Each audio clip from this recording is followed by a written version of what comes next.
The Ole Miss Rebels making their way out onto Vaught Hemingway Stadium. Their second to last home game of 2025. And the Rebels at 8-1 playing host to the Citadel Bulldogs out of the Southern Conference in Charleston, South Carolina. 4-5 on the season. We are coming down the home stretch as you're watching the SEC on ESPN. Well, all the goals for this Ole Miss team still out in front of them, including a possible berth in the SEC football championship game, a place they have never participated. They hope maybe this could be the year. You see they're chasing Texas A&M and Alabama. Also have to worry about Georgia as the Bulldogs do have that tiebreaker, but still so much to play for the Rebels to end this season. Hard to believe we're already in the middle of November. Dave Neal alongside former Texas running back Fozzie Whitaker. Morgan Uber down on the sidelines. We'll join her in a matter of moments. But Fozzie, let's start with Ole Miss because here it is. I mean, we are 9 games into the season for the Rebels. Everything that they want to play for is still there. Can they pull it off? Absolutely. For Coach Lane Kiffin, this is about basketball terminology. Do or die for these next 3 games. Everything that they need to accomplish is in front of them. Can they handle it? And the maturity level, that's going to take effect to see how they handle these last 3 weeks. Well, they certainly have leaned on a quarterback that they didn't see this one coming. Trinidad Chambliss, of course, has been one of the great stories of college football. This guy, whenever he's taken over this offense, it has changed the course of this program. Absolutely. He's been extremely dynamic, especially in the red zone, RPO, short game. He's been extremely efficient, but not only can he throw the short game, he can also complete it downfield on the money. And then whenever you think you stop the run game, well, he slices and dices you just like Meta Knight against Kirby and Dreamland to tear up some of these defenses. Well, this is what's remarkable. 7 games played at Ole Miss. 4 of those 7, 300-plus passing yards, 50-plus rushing yards. That is tied for second most in the last 3 decades in the Southeastern Conference. Amazing. Meanwhile, the Citadel, they bring this flex coach type offense. Explain what we're going to see today with the Bulldogs. Run heavy. Quarterback is going to be featured in it. Some of the misdirection stuff they like will create explosive plays, and then they're going to line up in a lot of personnels and formations to try to confuse this Ole Miss defense. Well, Ole Miss won the coin toss. They want the football, so they will get it first, barring some mishap here. Citadel 4-5 on the year, coming off a win over VMI. And of course, this Ole Miss team coming off a 30-14 win over South Carolina in their last outing. This one will hop around the 15, scooped up there by Logan Diggs, trying to take it to the wide side of the field, and he is dropped around the 12-yard line. Time to visit with Morgan Uber. What's going on, Morgan? Well, Coach Kiffin this week really challenged his team to have a first-game mentality, bringing that juice, that edge that you have coming out of fall camp to go hit someone other than your own teammates, and his players responded well to that message. Tight end Daquan Wright saying, we can't take them lightly because of who they are. We're coming out today to make a statement, and he said that we want to show people that you don't want to play us as this team is well-positioned to make their first CFP appearance. They're not overlooking anyone, guys. First pass of the game. Pass is caught on the far side for a gain about 4. Goes to Stribling over there. But certainly this offense will get them where they need to go. They need some help defensively. They got to shore up some things here the last 3 games of the regular season. As Florida's on the horizon for Ole Miss next weekend. That catch is made by Harrison Wallace III, better known as Trey. He's out over the 25 to the 27. That'll be good enough for an Ole Miss first down. Bradley Jones on the corner bringing him down. And here's that tempo from Ole Miss that is so effective. Quick hitter again. This one goes to Wallace. He's out over the 35 to the 36. He'll be a yard shy, gain of 9. That's what the tempo does for you. It opens up one-on-one opportunities on the edges, and you see Trey Wallace being able to take advantage on those last 2 catches. Trinidad Chambliss completing 61% of his passes on the year. We'll hand this one off, and it goes to Kewan Lacey. Tyreek McDaniel there to meet him in the hole, but boy, talk about a guy that's been such an addition to this offense. And you know, you can go back to the end of fall, but I don't even think they saw this coming. A guy that they can hand the ball off to 190 times now. Make it 191. First down, Ole Miss at the 45. Kewan Lacey's been real integral to the success of this Ole Miss offense and keeping them on schedule, leading the SEC in rushing touchdowns being that dynamic back that they were missing a season ago. Little tap pass goes to Stribling. Cuts it back. He's inside Citadel territory. Chris Benton there. Benton, 24 tackles on the year now. The junior out of Haines City, Florida. Going empty here. 3 receivers near side. They'll come this way with it. Pass is caught over there by Wright. Boy, they're just picking up 7 to 10 yards on every play, and that is not a good side right there. As Daquan Wright is down. That was a gain of 13. Boy, and they were just, yesterday in our meetings, they couldn't say enough great things about the way Daquan Wright really kind of finished last year and brought it into the 2025. We'll have more on his story as they attend to him on that sideline back in a moment.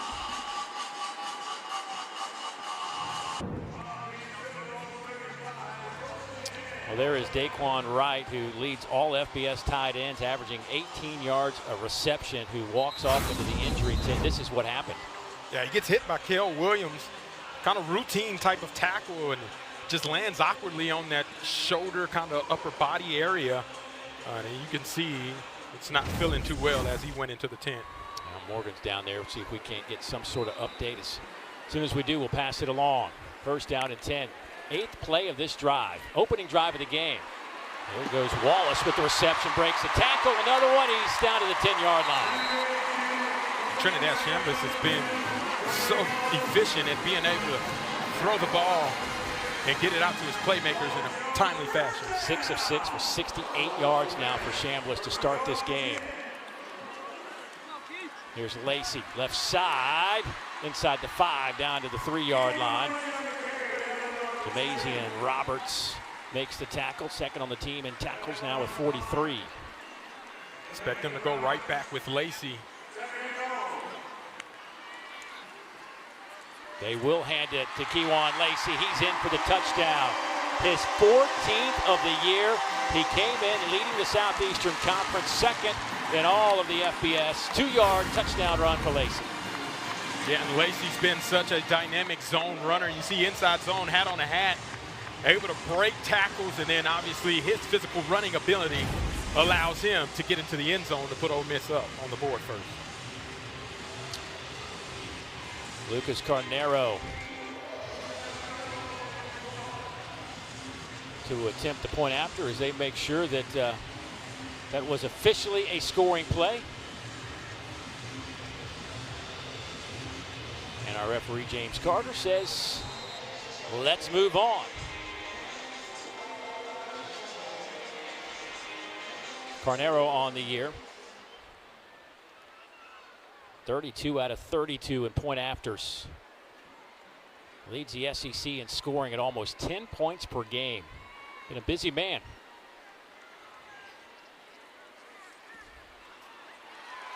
Point after is up and good, and it's 7-0. Well, obviously we saw the only thing that went wrong on that drive for Ole Miss was Daquan Wright, the tight end, getting injured. For more on that story, let's go down to Morgan.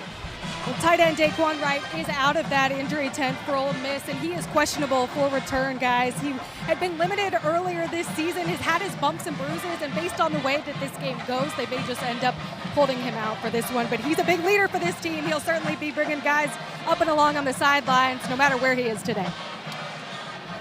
Yeah, they were talking to us yesterday just about his progress, and about halfway through the season last year, they figured they had to get him on the field. He was such a dynamic tight end, could do so many things for them, and it's been a big part, obviously, of their offense this year. Yeah, he's been a mismatch nightmare for linebackers, tight ends, matchups, and as well as free safeties.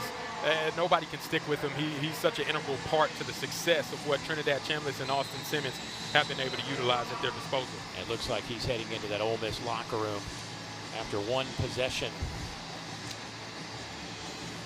Devontae Graves-Phillips, Braylon Knopf back to receive this kick. And this will sail deep into the end zone and out to the 25. And there goes Daquan Wright. Well, here comes the Flex Coast offense, so dubbed by their offensive coordinator, Lamar Owens. This is a 2-quarterback system, but the man that gets the nod today to start, Kobe Tompkins. 30 of 47 on the year, 462 yards, 4 touchdowns, but he's rushed for 472 yards, averaging almost 6 yards a carry. They'll stack some receivers to the wide side of the field over there, to the far side of the field, from that far hash mark. Handoff off to the right side. Garrison Johnson Sr., their leading rusher in terms of carries with 74 now. Andrew Jones gets the start at linebacker today for Ole Miss, the senior. Making a hit on his first play as a starter. Yeah, Andrew Jones has been coming on the last couple of weeks, made a couple big stops on a 4th down last week against South Carolina. Getting the nod today is kind of an ode to how he's been performing over the past few weeks and really showcasing his dynamic ability at linebacker. First year, transfer in, started at Memphis, then went to Grambling, his first year here in Oxford.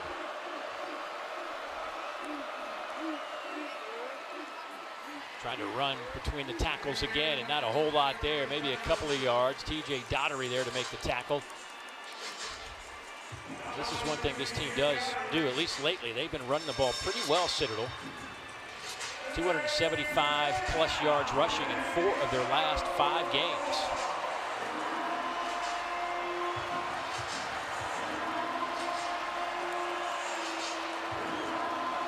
And here's a 3rd down coming up.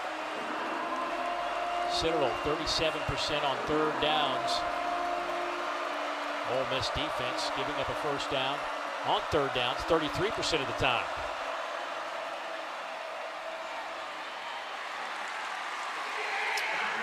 Nothing doing there. Punting situation, a loss of 1 as Andrew Jones gets his nose in there on Ibrahim. Yeah, you see the Citadel try to run a draw to try to catch Ole Miss sleeping, but ain't nobody napping on that defense as they swarm around the ball and be able to force a 3-and-out on their first possession. James Platt, young man, former equipment manager for the Citadel. Saw him punting. Didn't take him long to realize, hey, we need to give this guy a helmet. Averaging 46.5 yards per punt. 2nd in the Southern Conference, 7th in the FCS. The left footer hits a high, booming kick that sends Wallace back inside the 20, dancing around and picks up a couple of yards on the return. But a nifty punt from the left-footed James Platt. Timeout on the field, 7-0 Rebels.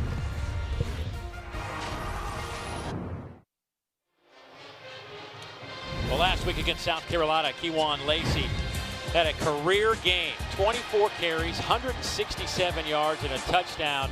Averaged over 7 yards per carry.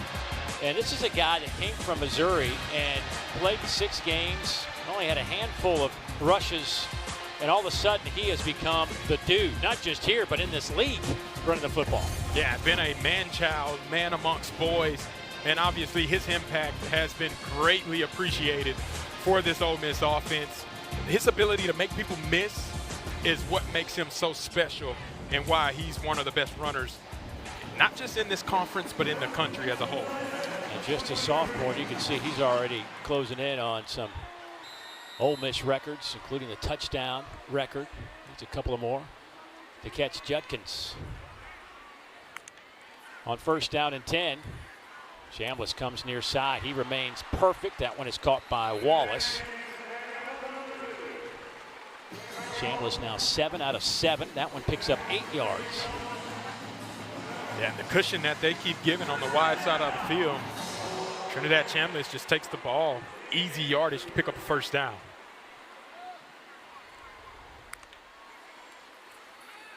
Chambliss converts again.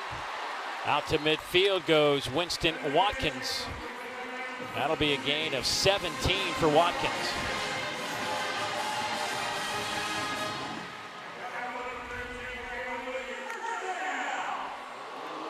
Little play fake, and again Chambliss. Oh, what a catch on the outside by Deuce Alexander. The transfer from Wake picks up 11.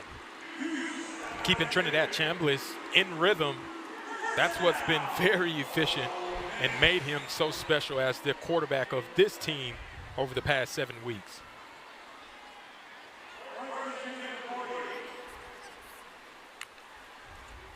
Throw it again. This one's batted down, so the streak ends at 9 consecutive passes.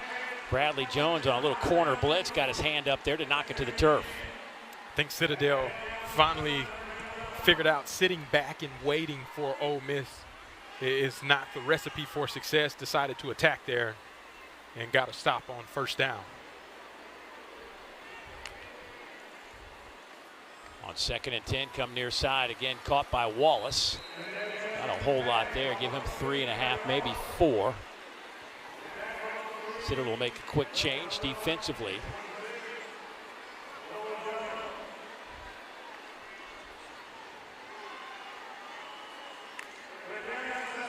Third and 7, pass caught. Lacey breaks some tackles. He's inside the 30, down to the 25, maybe 24-yard line. Cale Williams, the strong safety, takes him down, but not before Lacey picks up 13. And that's not his bread and butter, at least it hadn't been. Being able to catch the ball out of the backfield shows you the versatility that he possesses, picking up the first down for Ole Miss. Chambliss keeps it himself, nowhere to run, falls forward for maybe a half a yard.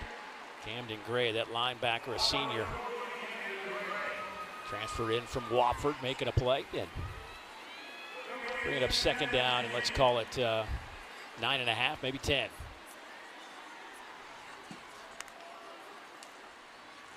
Lacey cuts it back. Lacey, he is down to the 15-yard line. Philip Collins gets credit for the tackle. Boy, just another methodical drive for Ole Miss. And it just keeps going and going. There's no slowing it down.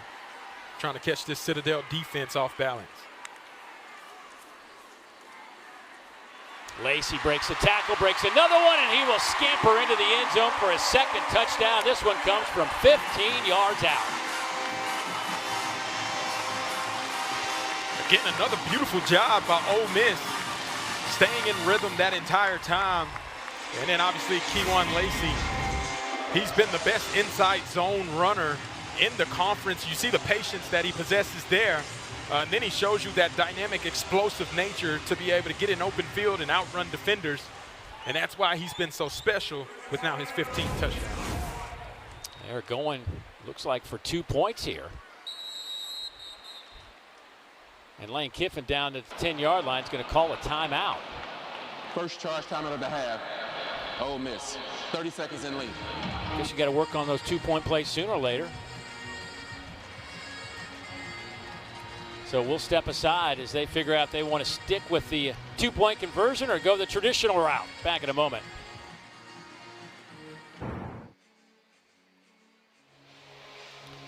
Kewan Lacey with a 15-yard touchdown run, his 2nd of the game. Now gives him 15 on the year. And again, the patience is what's been special about Kewan Lacey this season, and relationship with the offensive line. It's been one of the best inside zone rushers all season long. Now he is 1 away from tying Judkins for the single season rushing touchdown record. So after what looked to be maybe a 2-point conversion attempt, Lane Kiffin decides to bring out Lucas Carnero for the point after. And he is good again. So 2 drives, 2 touchdowns. Ole Miss has already racked up 164 yards on those 2 drives. And it's the most first-quarter points they have scored this season. The previous high was 10 twice against Tulane and at Oklahoma. Well, our Week 11 SEC Network football lineup continues today at 4 Eastern, 3 Central with Diego Pavia and number 16 Vandy hosting Auburn. And we cap the day with Florida and Kentucky from Lexington at 7:30 Eastern time, both also available on the ESPN app, so you can watch anywhere. You can bet that this Ole Miss group will be watching the Florida-Kentucky game intently with the Gators coming here next weekend.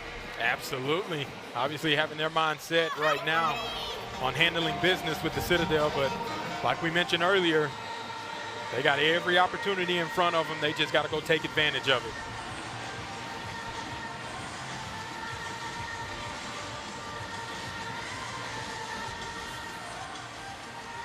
This kick will not be returnable as it bounces through the back of the end zone and out to the 25-yard line. Well, certainly Ole Miss, everything they want to play for is right in front of them, including not only an SEC championship, but a college football playoff appearance. You see the chances to reach the CFP is 77% right now. Squared up. Now, there's so much going to happen. I would be shocked if it plays out this way, but they're squared up with the 11C Virginia in their first game at this point. Yeah, it'd be pretty impressive if it did play out that way, but they have a right-of-way path to the CFP currently in the position that they've created and how well they've played.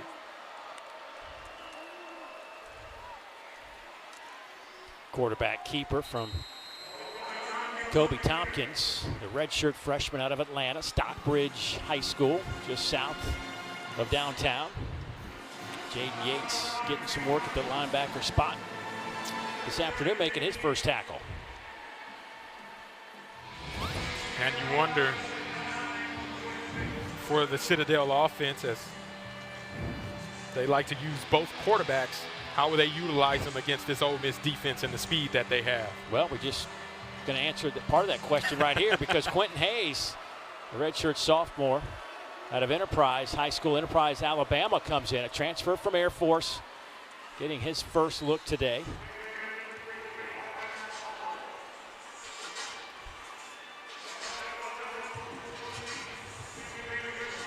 Gain of 5 makes it 3rd down and 5. The whole key here today for Citadel is first downs. They're going to chew up as much of this clock as they possibly can. They will run this thing all the way inside at 10 seconds, get it closer to under 5 seconds before they snap it, as you look at the numbers for Hayes on the season.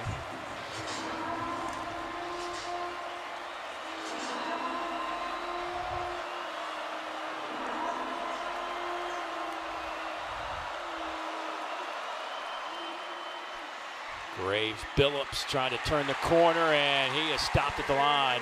TJ Daughtery, the first one there. TJ Daughtery has been the heart and soul of this Ole Miss defense, right in the middle of the field. He is the quarterback of the defense, and being able to diagnose plays and then utilize his athleticism to get to the edge to stop Graves Billups from cutting up field. He's a very special player for this Ole Miss defense.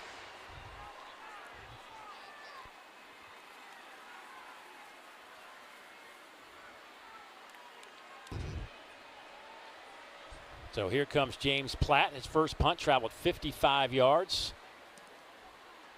Wallace back to return this one. A little wobbly kick that'll hit it to 30 and take a favorable Citadel bounce inside the 25. Let's see where they end up spotting it at the 23-yard line. So give him a 46-yard punt, and the Ole Miss offense back on the field after back-to-back touchdowns. .4:14 to go in the first quarter. Chambliss back out there. I wouldn't be surprised to see sooner rather than later an opportunity to watch Austin Simmons run this team offensively from the quarterback position. Yeah.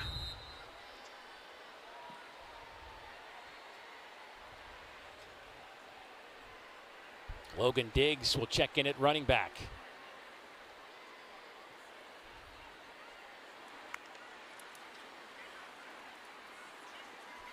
Dump it off. That one goes to Caleb Odom, his 9th catch of the year, the sophomore from Carrollton, Georgia, transfer in from Alabama.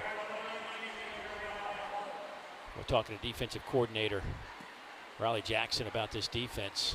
They've had their moments. It's been consistency. They have to string together more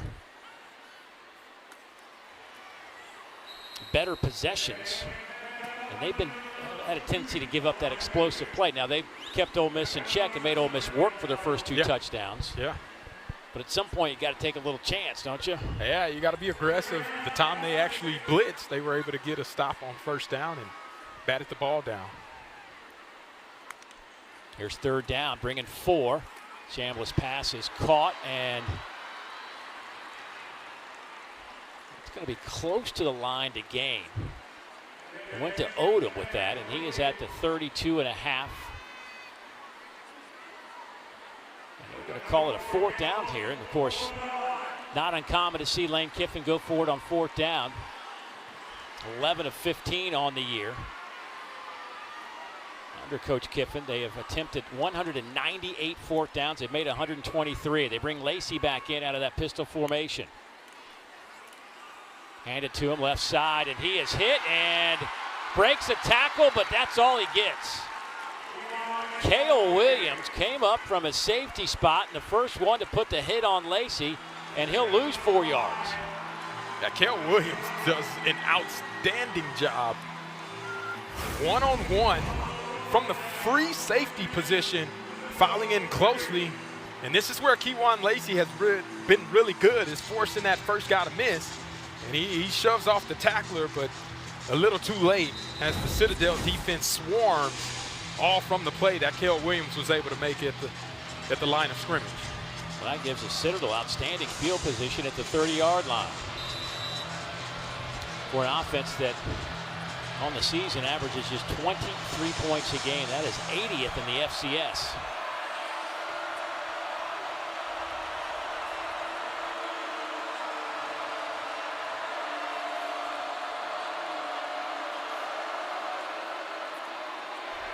Handoff left side as Quentin Hayes gets another possession at quarterback. This is the multiplicity of the Citadel offense. They'll come out like they did in the first series and line up and spread with 3 receivers stacked on one side.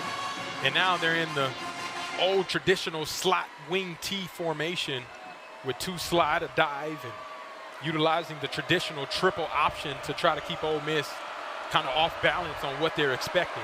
There's a look at their head coach, Maurice Drake, now in his 3rd season. He's got Citadel running through his veins. Player, assistant coach, now head coach. Try to stretch out the little option game. One of our officials got rolled up over on that far side. Let's hope everybody's okay over there. Appears so. He got a smile on his face, got to keep his head on the swivel. That quarterback option game, and this is the load power option. It's just strung out, and remember the quarterback of the defense, T.J. Daughtery, makes his presence felt again, meeting Quentin Hayes on the sideline. 3rd down and 8 coming up.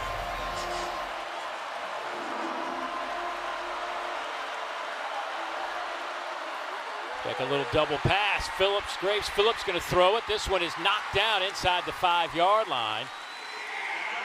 Trying to hit one of those big plays. Saul Diaz, the tight end, trying to sneak around, but Rebels all over that one with Wydett Williams along with Jalen Braxton. Yeah, Wydett Williams does a great job knowing that it's 3rd and long, being able to stay deep. You would want Braxton to also be a little bit deeper on that to be able to get a hand on the ball, but well covered by that Ole Miss secondary, forcing a 4th down field goal attempt.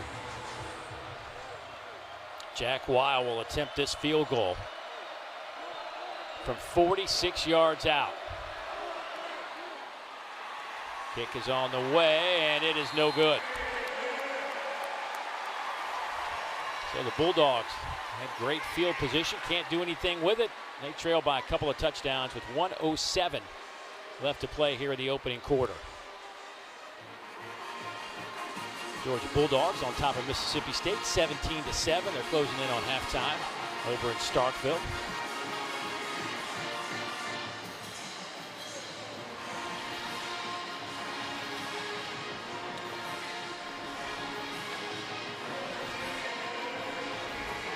Sure, this offense was frustrated not being able to pick up that 4th down attempt.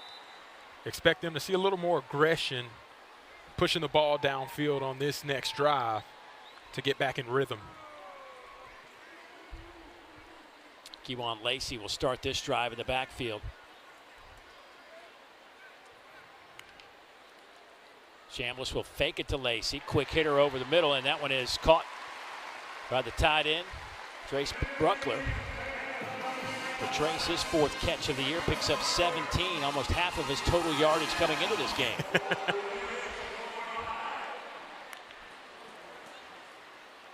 Chambliss has a wide open Winston Watkins, the true freshman, making his 2nd catch today. Flag comes out late.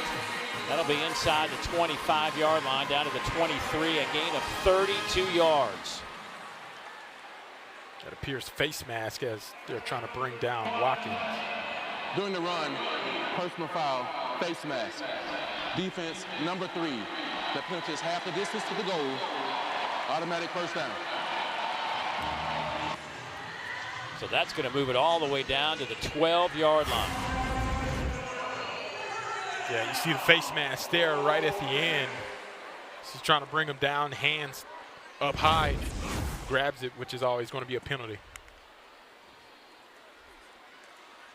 Chambliss looking to throw. Ball's tapped and batted around and caught for a touchdown. Winston Watkins from 11 yards out will get credit for the touchdown catch after it hit a couple of different players. It fell right into his lap. Sometimes it's good to be lucky, Dave. I'm thinking he's going to throw it down, just dribbling underneath. Trinidad Chambliss wanted it all, trying to find Watkins as the ball gets tipped. And then Watkins makes a play on the ball. And man, they have luck on their side as this offense is rolling in the first half of this game.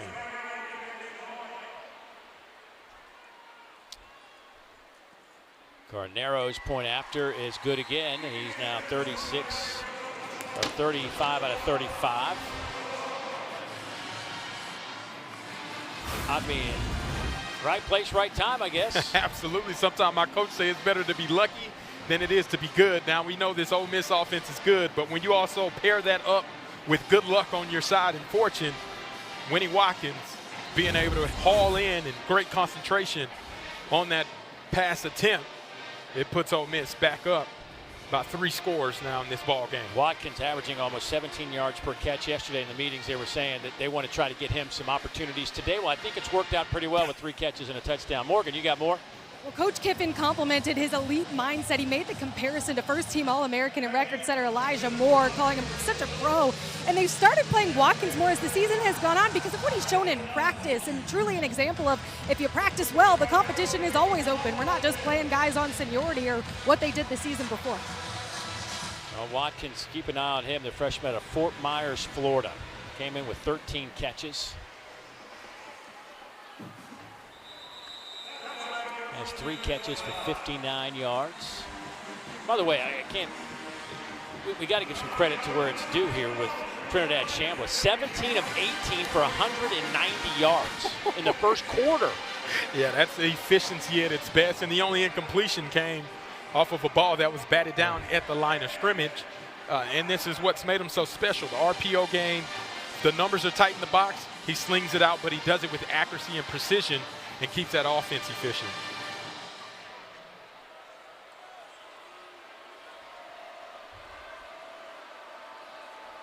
Corey Ibrahim and at running back.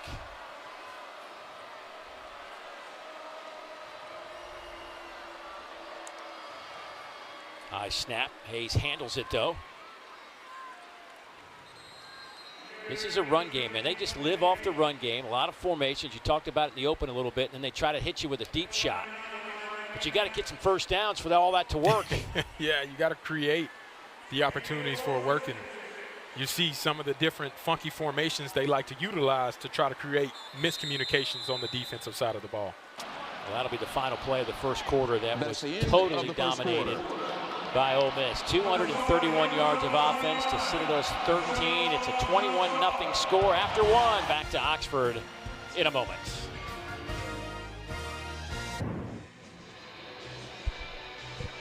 You're watching the SEC on ESPN. Gorgeous fall day here in Oxford. They're all gorgeous in Oxford. Great weekend, obviously, around the square on a football weekend in this magical city.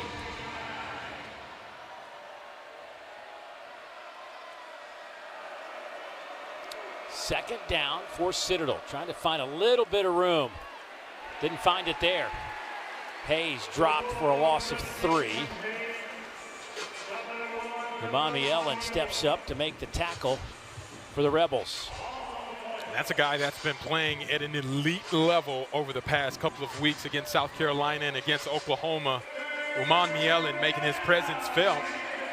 and been really dynamic, rushing the passer and also being able to create TFLs and forcing third and long opportunities like we see here.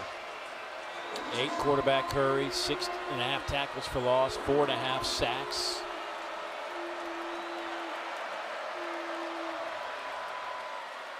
Third down, and there's just nowhere to go. I mean, the moment Hayes gets the football and gets his eyes down the field, he's swarmed by blue jerseys. Perkins there making the tackle.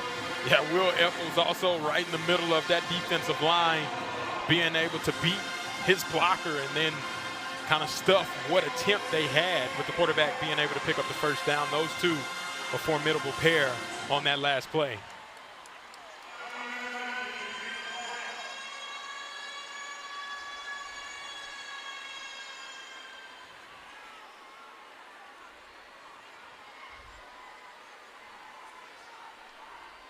James Platt. High end over end kick. Fair catch called for by Hartrop. And they'll take it at the 31-yard line. Hey, tonight after the primetime matchup in Lexington between the Gators and the Cats on the SEC Network, we will have SEC football final with Dari Noko, Chris Doring, and Benjamin Watson. They'll take you through the biggest stories of the day and break down all the games. You can also catch it in the all-new ESPN app. Certainly a lot to talk about today. Georgia, Mississippi State getting things started today, but Ole Miss, Coach Kiffin was a little concerned about them coming out with that little fire in their belly, but so far it has been mission accomplished. They have come out and been clicking, and it has looked exceptional on both sides of the football here in the first quarter and change.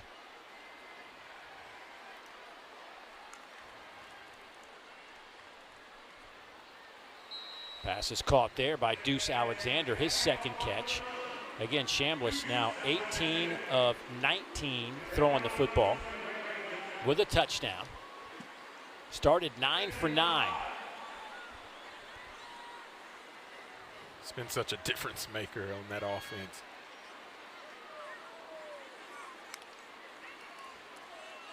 They'll go handoff to Lacey.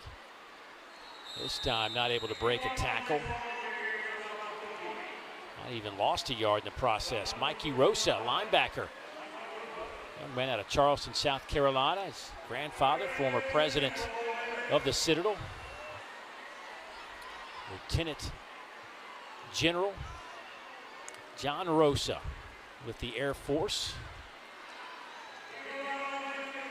Nolan Jones back there tripping him up.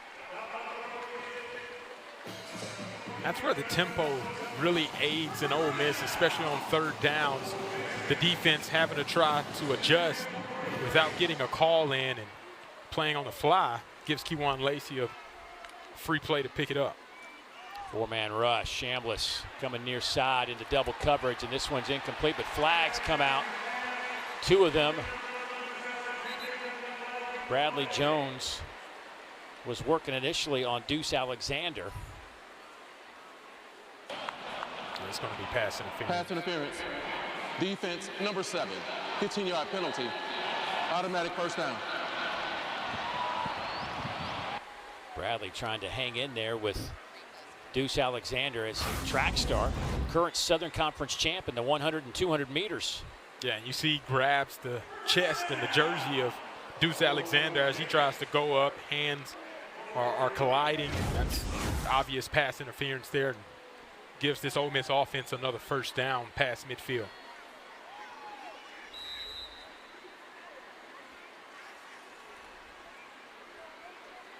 Fourth possession of the game for Ole Miss. The first 3 resulted in touchdowns. Chambliss, that one is incomplete. He's trying to hit Caden Lee. Lee, one of those 20 reception guys on this Ole Miss team. Yeah, I think the middle linebacker, Rosa, may have tipped this ball just a little bit to change the trajectory, as Caden Lee was expecting it to be a little bit closer in his vicinity. Lacey gets it inside the 40, but a flag comes out right in the middle of that line of scrimmage. Mikey Rosa there making another tackle for the Citadel.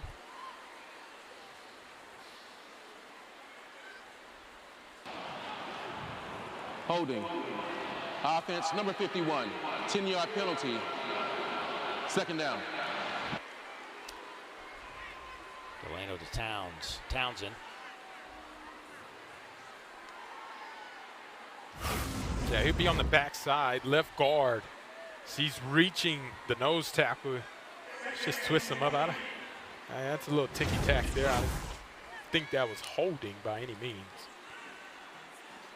Chambliss, good clean pocket. Pass is caught there by Wallace. So he's inside the 35 down to the 34-yard line.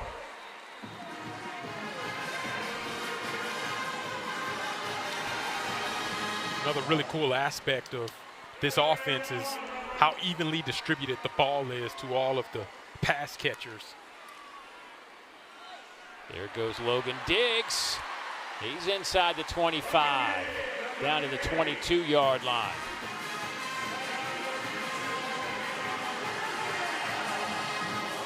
The moment you think they're going to pass it, well, they give it to their big 220-pound running back, Logan Diggs. He makes you pay and picks up the first down in an emphatic way. On first down, Chambliss stands there, throws toward the end zone, pass caught, touchdown, Caden Lee. 22 yards on the reception.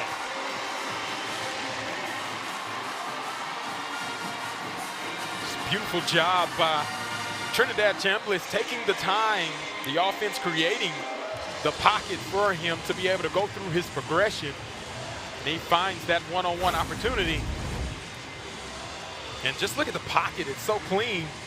I mean, Trinidad Chambliss can bake a cake back there and places it behind the linebacker and in front of the safety with the one-on-one opportunity. And Caden Lee obviously takes advantage of that matchup and puts Ole Miss on the board yet again.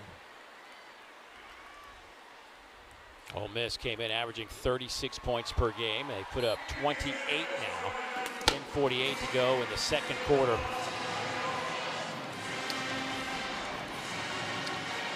Chambliss with a couple of touchdown passes.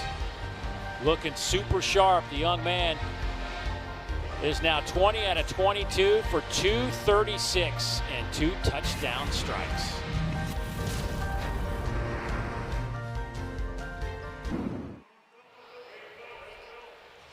Always a bevy of activity down at the Oxford Square. So much to do. Great restaurants. And of course, I guess you can spend some money in some shops down there as well on this, what doesn't feel like a fall day in Oxford, Mississippi. Temperatures in the mid-70s this afternoon. That kickoff will sail through the back of the end zone, and again, Citadel will have it out the 25-yard line. Citadel just can't get it going offensively. They have been stuck with less than 10 yards. They only average 113 yards passing per game. But when you don't throw it that well, you better be able to run it. They've only rushed for 9 yards today. Yeah, it's a tall task. We know, obviously, these Ole Miss defenders are bigger and a little bit more physical than what the Citadel has faced to date. It's just where the trickery and some of the misdirection has to play a factor for the Citadel, try to catch them off guard.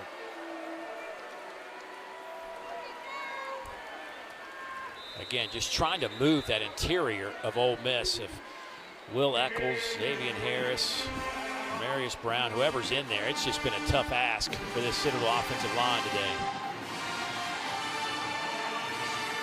Some big fellas in there, Dave. 310, 330.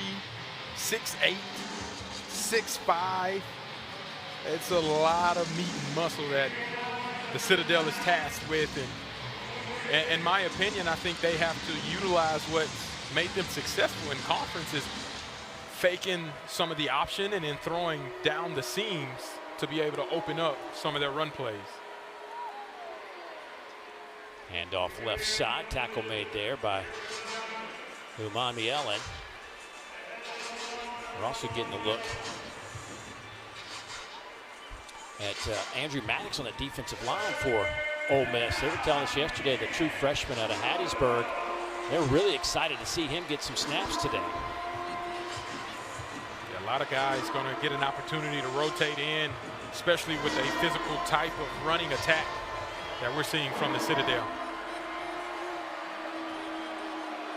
Harrison Johnson, the running back. Your quarterback is Kobe Tompkins. Tompkins splits out wide, and it's a direct snap. Out over the 35, close to the 40. The pile still going out over the 40. That one goes to Bo Harrington. The little guy was hard to see, 5'9", 185. Yeah, and using some of that misdirection, a little sleight of hand, a running back draw, being able to utilize his size against the Ole Miss defense where they can't see him, and then drives his legs to be able to push and get that first down. Running that flex coast offense. A combination of the flex bone and the West Coast offense. Of course, their offensive coordinator, Lamar Owens, played for Paul Johnson at the Naval Academy as Harrington takes that handoff. And then coached with Paul Johnson at Georgia Tech for 11 years, so he gets that. But he's also spent some other time to adopt some of that West Coast flavor. Yeah, 49ers and the Broncos he mentioned, so being able to tag what everybody does on each play makes it a lot easier and guys to be able to roll in and get the play call and ready to go. Well, how about this formation? They will bring 4 out here to the near side. There is no offensive lineman attached to the center. Bartolucci.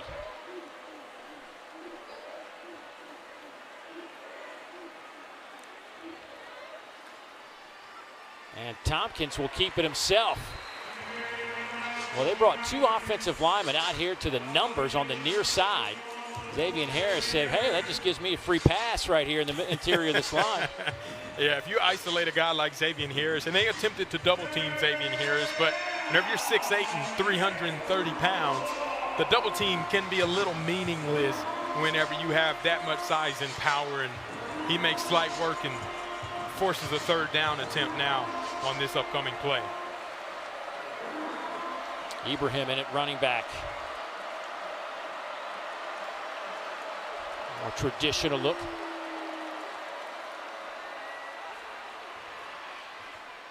Pass is caught around the 40-yard line. That'll be a first down.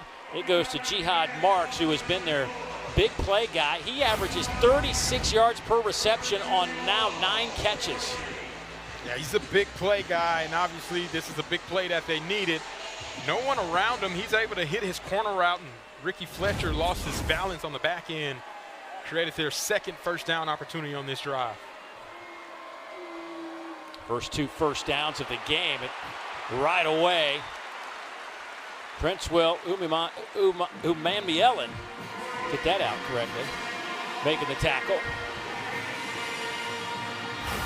Yeah, and this is what you're taught as a defense. You either surf or you attack. Well, Umanmielen says, I am going to attack.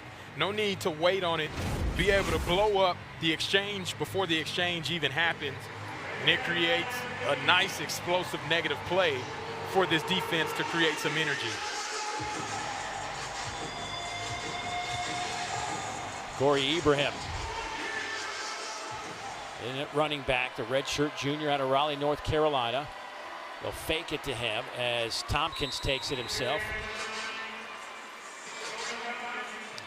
Austin Simmons. He is raring to go. You know he'd like to get on the field ASAP. It has been a tough season for him. Just kind of getting hurt. He was your starter, and it was so high on what he was bringing to the table. But while he got hurt, you know, as the story goes, Trinidad Chambliss steps in, and there's no reason to take him out the way he has been so dynamic at quarterback. Just an unfortunate situation for Austin.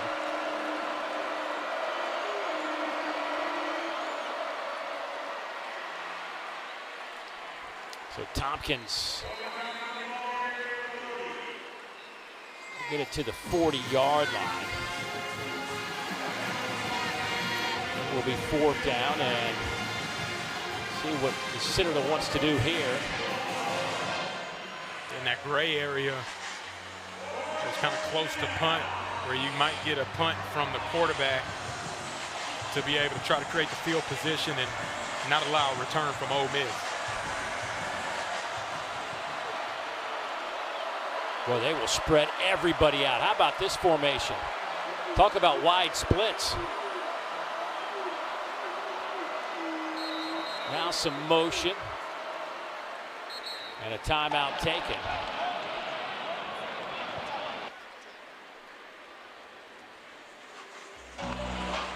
Delay of game. Offense. They're going to call a penalty delay of game and not a timeout. And here comes the Bulldog punt team. And that was intentional by the Citadel to give them some more space to allow their punter to be able to hopefully try to pin Ole Miss inside their own 10-yard line. I'd like to see them try to run a play with that formation, though. I don't know if it would have worked out well. They used up all 55 yards, the width of this field.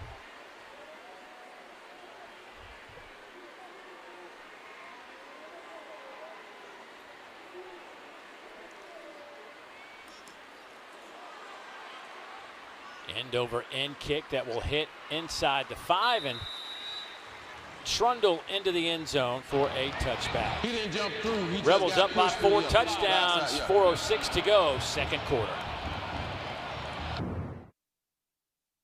Bigger than ever, we back. I've been chills a week for one of these games. Legends are made in that building right there. We on a whole nother level.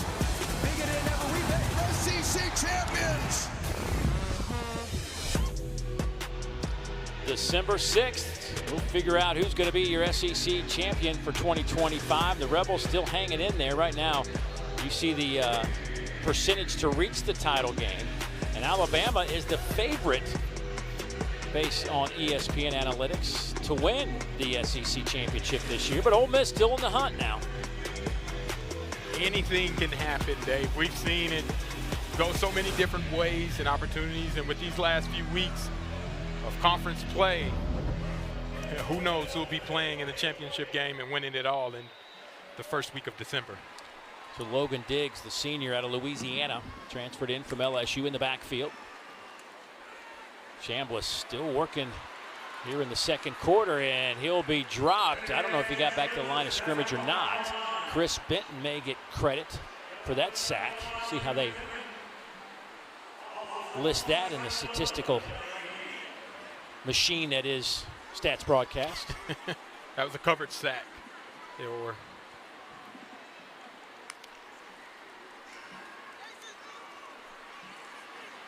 Chambliss.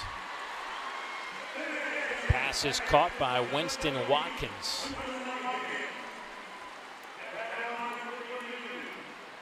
It's a great job by Winston Watkins, expecting the hit, hanging on and taking a blow to pick up the first down. Handoff goes to Diggs. Big collision at the 45. He pops up in a hurry.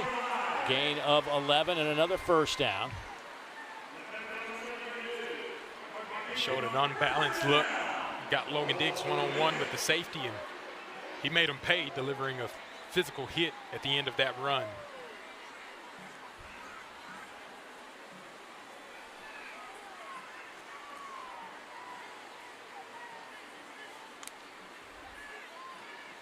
Pressure comes from the outside. They throw that direction. Again, it's Watkins. Boy, they are just targeting number 17 today. Watkins with 5 catches now. He came into the season with 13.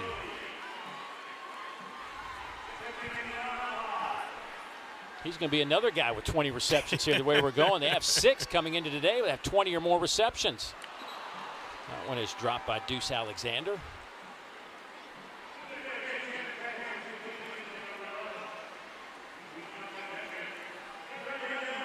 Here's what's so difficult to defend about this Ole Miss offense is so many guys are involved, and you don't really know where Trinidad Chambliss is going to go with the football. And with how dynamic the receivers and the playmakers are, it really creates strain and stress on every single play. Well, nice catch out there by Stribling. Got that one off his shoelaces. That's his second catch. How about Chambliss now with 23 completions to 9 different guys today? It's incredible. 2-minute timeout. Ole Miss driving, leading by 4 touchdowns here at Vaught Hemingway Stadium.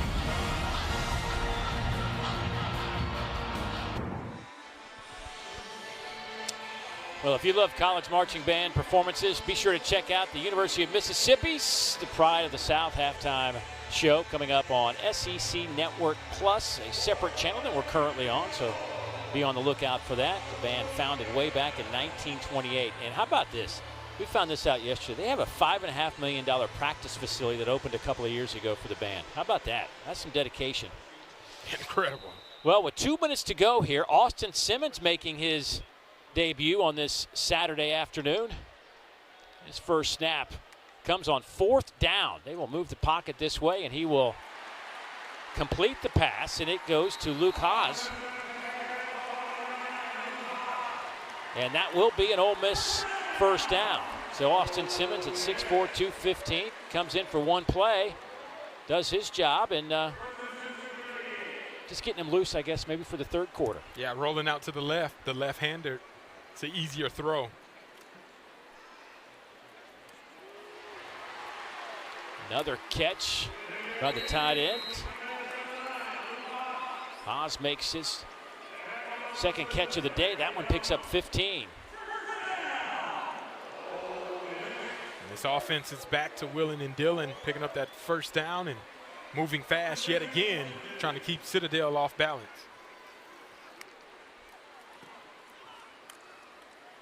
Lacey with 2 touchdowns in the first quarter. Stop there. There's Darrell Ware. Transfer from South Carolina. Graduate transfer. That was a really good tackle by Darrell Ware, too, being able to read the pin pull, playing over the top, and then bringing down Lacey one-on-one in the hole. On second down, Chambliss going toward the end zone. That one's batted away, and 3 flags will come out. There's Bradley Jones back there trying to stop Deuce Alexander from making the catch. Got his hands draped all around Deuce. Pass interference, defense number 7. 15-yard penalty, first down. You see Trinidad Chambliss throwing the back shoulder throw, and Bradley Jones grabs the shoulder pads in the arms of Deuce Alexander as he tries to change position and locate the football. That's his second penalty on pass interference downfield, trying to create some big explosive plays. And this Ole Miss offense is looking to try to take advantage of that inside the 10-yard line. First and goal. Chambliss dumps it off underneath. There's Stribling. He's inside the 5 and wrestled out of bounds around the 3-yard line. 52 seconds to go.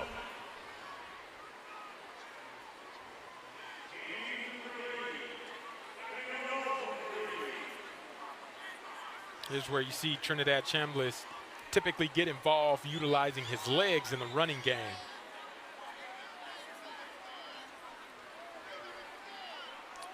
Kewan Lacey. They'll give him the handoff, try to get the end zone again. Does he get in? Touchdown. He has just tied the Ole Miss single season rushing touchdown record, held by Quinshon Judkins. And it's their favorite go-to play, inside zone, inside of the 5-yard line.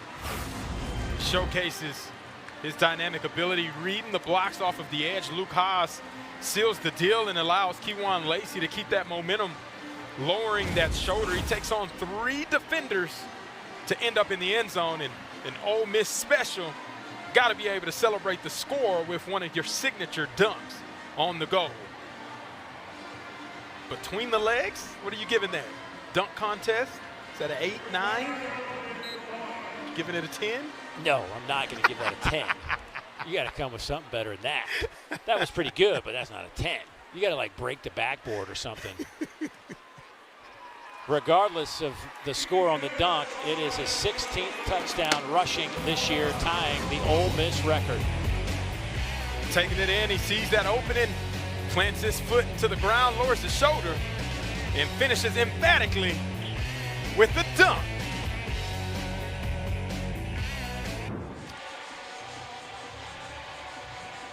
Well, Kewan Lacey The sophomore running back, a transfer from Missouri, said when he decided to go into the transfer portal, he came here and just felt like this was home. And he has made a name for himself here as he has now tied Quinshon Judkins for the single season rushing touchdown list with 16. One more, he'll have it all to himself.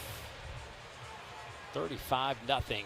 Ole Miss out in front. Coming up on the halftime report, Dari, Chris, and Benjamin will look ahead to the games that all have interim head coaches on the road this weekend, plus what Florida's DJ Lagway needs to improve upon at the quarterback position, as they got a good one tonight against Kentucky before coming here next weekend to take on this Rebel team. Stay tuned for our halftime report coming up in 45 seconds off the game clock. I would think if I'm the Citadel, run it once. I hope that's enough to get you into the locker room. Sebastian Boyle will check in at running back on this first down snap.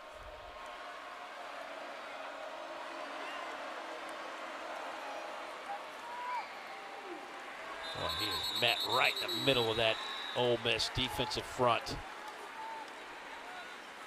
There's Will Eccles, who has been playing at an elite level. Also Jones in there making a play. Boy, Eccles, talked to him yesterday, and he is excited about this team, where they're going. Just a sophomore from Houston, Mississippi.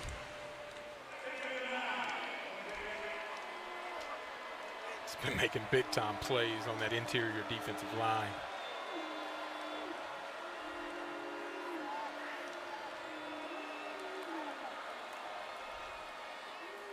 Another inside handoff goes to Boyle, and Eccles there again. Boy, and Eccles comes out, looks like he's hurt. Something on the left side. Boy, that is no good if you're Ole Miss.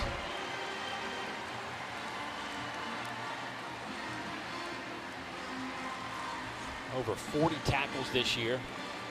They're 310-pounder in the middle of that defense.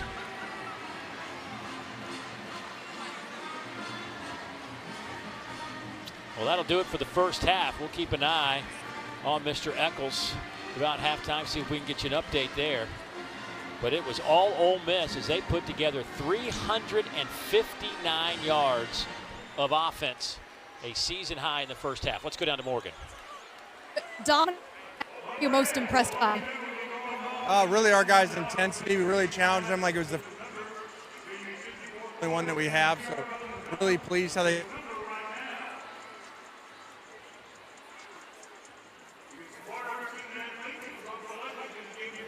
Simmons come in on that one play. What is the plan moving forward at quarterback? I think for Trinidad, we'll go well, and then we'll go to Austin, and hopefully Austin will do great. Thank you, Coach. All right, thanks. He said, I can tell you because our mic went out there, he said we played really good. I like what Trinidad did. We scored a bunch of points, and we're going to see Austin Simmons in the second half. There you go. I think that's what he said. Exactly. 35-0. It's halftime here in Oxford. We'll send you to Dari, Chris, Benjamin in the studio for the halftime report after this break.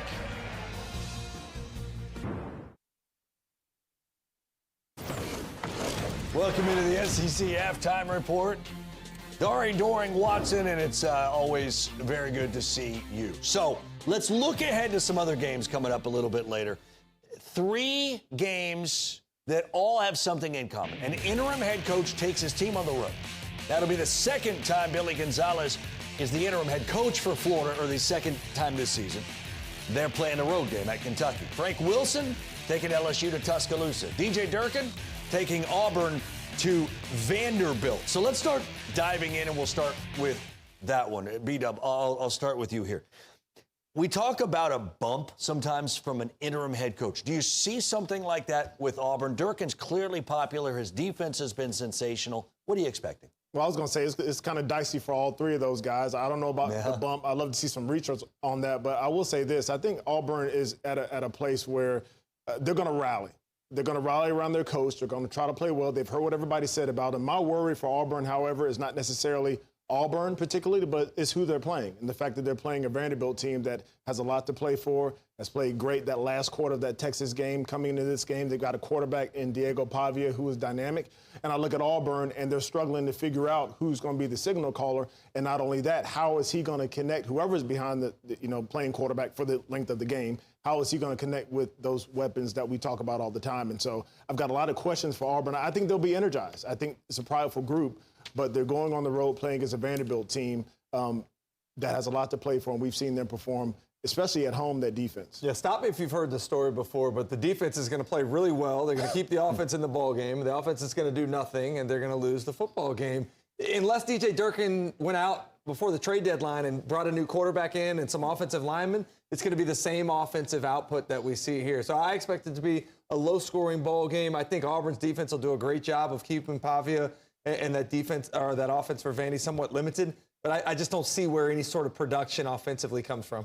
DJ Durkin, by the way, did say it will not be Jackson Arnold, but instead Ashton Daniels that will start for Auburn on the road there in Nashville. All right, another game coming up just a little bit later. LSU tonight in Tuscaloosa at Alabama, and this is a Tiger team that hasn't gotten it going on offense at all.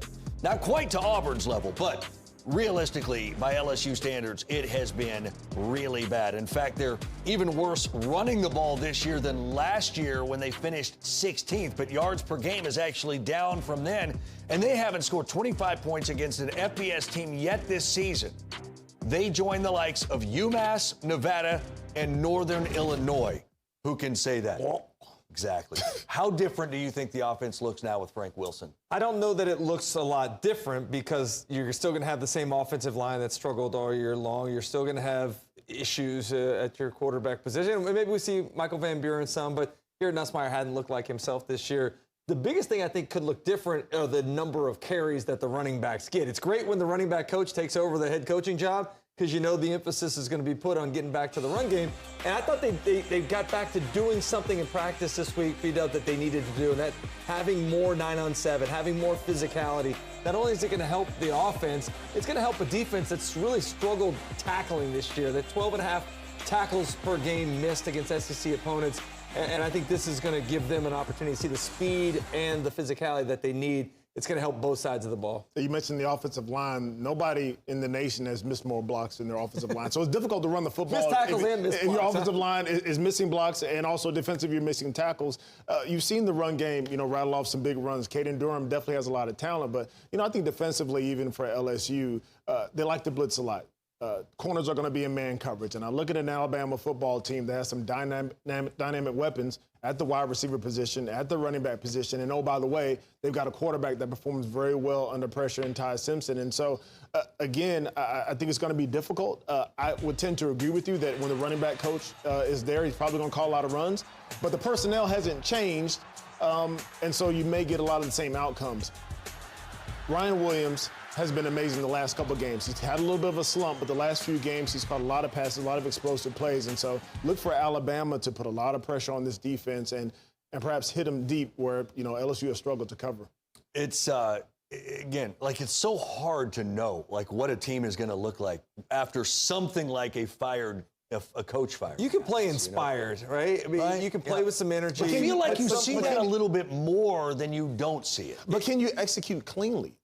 That's the question. Well, if you couldn't do that before, can you do that now? You are who you are to some degree, but is it? Well, we're not talking about assignment bust necessarily. We're talking about, I think, in some cases where you just don't have the right guys in the right position or they're young and haven't been developed yet. I don't know what you can do to overcome. By this time, the offensive line is who it is. Changing coaches is not going to change that. Well, that's what I'm saying. There's an energy there. You rally. There's pride and all that type of stuff, but it's a 4-quarter football game. It's 60 minutes. And so it's at Bryant-Denny Stadium. Yeah, that's the most important thing. And so, look, if it was a quarter and this is like a heavyweight fight and you come out all juiced up, that's one thing. But to execute with 11 guys over and over again, 11 guys on both sides of the football. And, oh, by the way, you got to do that on special teams as well. To do that for the length of a football game, emotion alone isn't going to carry you. Execution will carry. You saying that reminds me of the old Mike Tyson. Everybody's got a plan until they get punched in the face. That's exactly right. They can come out there with some energy for a minute. That's exactly right. Once Alabama, they could get knocked to Bolivia. Nobody wants to go to Bolivia. All right, another game coming up a little later.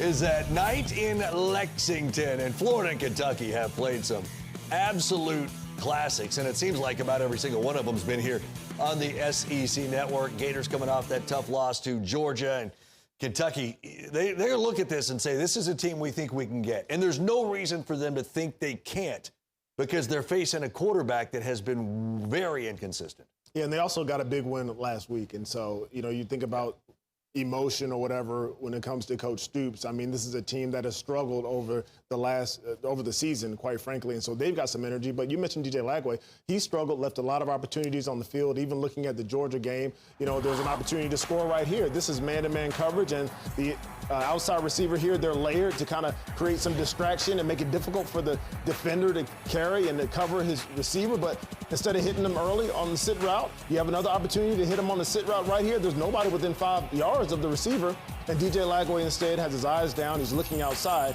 Man-to-man coverage here as a quarterback, you want to see man-to-man coverage because you know what? It's going to be a big, big play. DJ Lagway has been inaccurate over and over again this season on hitting big plays. Here's a corner route, and he simply, CD, overthrows the wide receiver. I mean, great release by the receiver.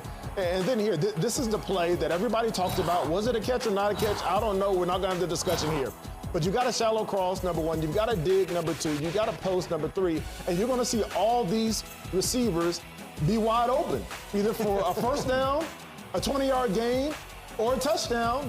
And DJ Lagway can't set his feet. He's not getting enough velocity on the ball, whether it was an injury. And CD, you talked about the fact that he wasn't able to go through much of training camp and much through summer.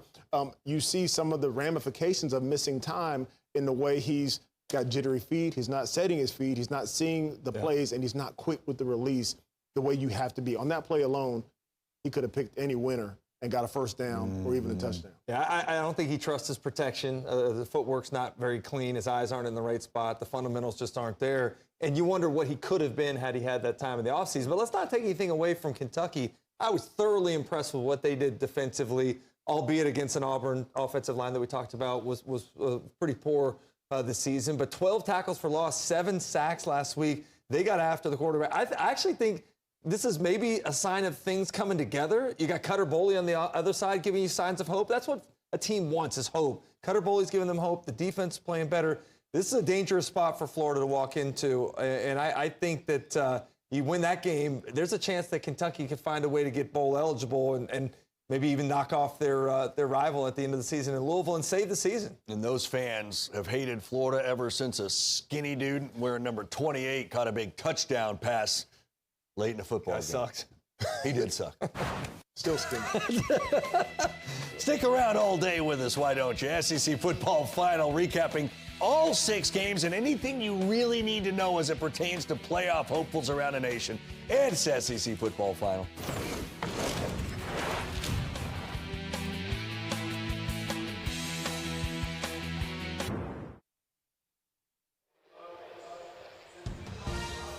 Just another gorgeous day here in Oxford. You're looking at the square where it's 35-0.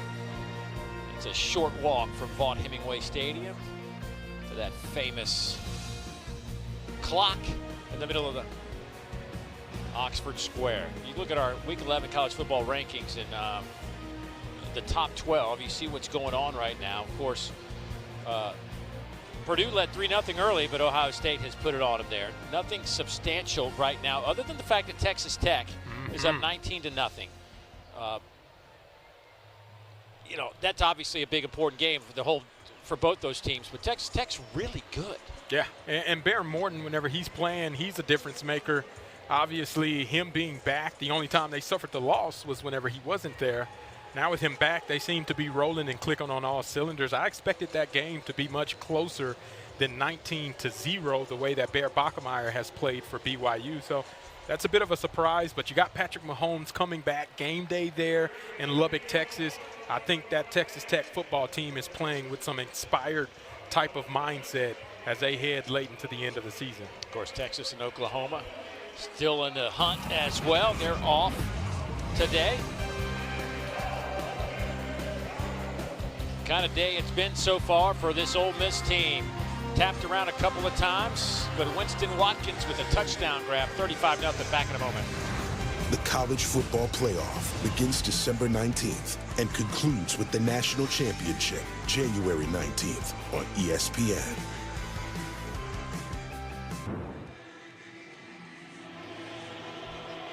Vaught Hemingway Stadium is longtime home of the Ole Miss Rebels as you're watching the SEC on ESPN. 35-0. It was all Ole Miss as they held the Citadel to just 48 yards. They produced almost 360 yards of offense in the first half. I mean, you heard Lane Kiffin say going in the locker room that he really wanted his team to come out with a little bit of fire. Always a concern, early kick, non-conference game, but boy, he got it today. Yeah, the team been playing complementary as well. Not only has the offense looked really good, but the defense has also been able to stop what the Citadel is trying to do.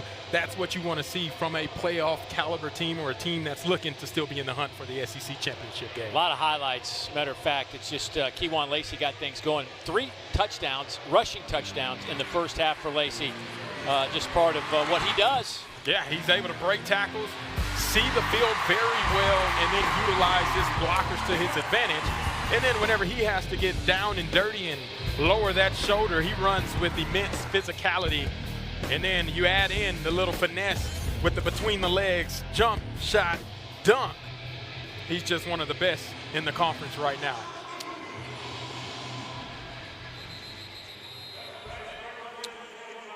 Well, 359 yards of offense. The Citadel with 48-16 through the air. That was on 1 pass. And 32 rushing yards. Of course, Lacey ties the school record for rushing touchdowns in a season, and he now leads everybody in the FBS in rushing touchdowns with those 16 on the year. Boy, just an amazing guy. He only carried the ball, what, 24, 25 times last year at Missouri, and he comes here and he's going to have easily 220 carries this year. Yeah, he did that last week against South Carolina with the number of carries he had and made every rep count. He's been doing that and hasn't looked back since he's joined this Ole Miss football team. The Bulldogs will start this one. Kobe Tompkins at quarterback. Andrew Jones out there in open space, making a nice tackle on Garrison Johnson Sr. And there goes Andrew Jones, and it's kind of been a revolving door. It's that other linebacker that plays next to TJ Daughtery. We've seen Yates, Chambers, and Jones. And Jones is kind of stating his case as to be the guy that can become the staple down the stretch of this season to line up next to TJ Daughtery and kind of be that presence for this football team defensively. On second down.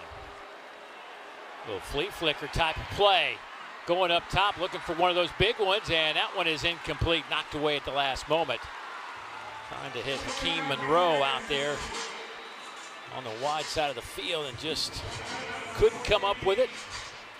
Cedric Beavers back there in coverage for Ole Miss. If he had a chance to see the other receiver in the slot, the safety slips for Ole Miss, and he was running down there with a good opportunity to make a big explosive play, if not score, if the ball was thrown to him. Corey Ibrahim. He's missed some time this year. Glad to see him back on the field. Oh, and a big collision in the backfield as Kobe Tompkins is hit by Sage Ryan. The first one there, that'll be a loss of 10.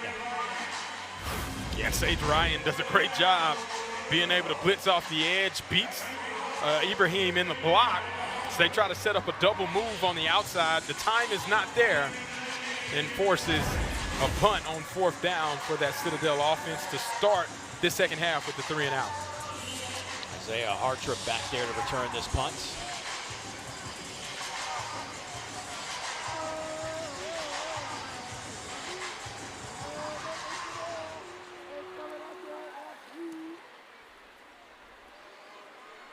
James Platt will punt this one. It'll bounce out of bounds inside the 45. They will mark it actually at the 47-yard line. Well, tonight after the primetime matchup in Lexington between the Gators and the Wildcats, Over on the SEC Network, we'll have SEC football final with Dari Noka, Chris Doering, and Benjamin Watson. They'll take you through the biggest stories of the day and break down all the games, also available on the ESPN app. Georgia Bulldogs putting it on Mississippi State Bulldogs right now, 38-14. That game just moving into the fourth quarter.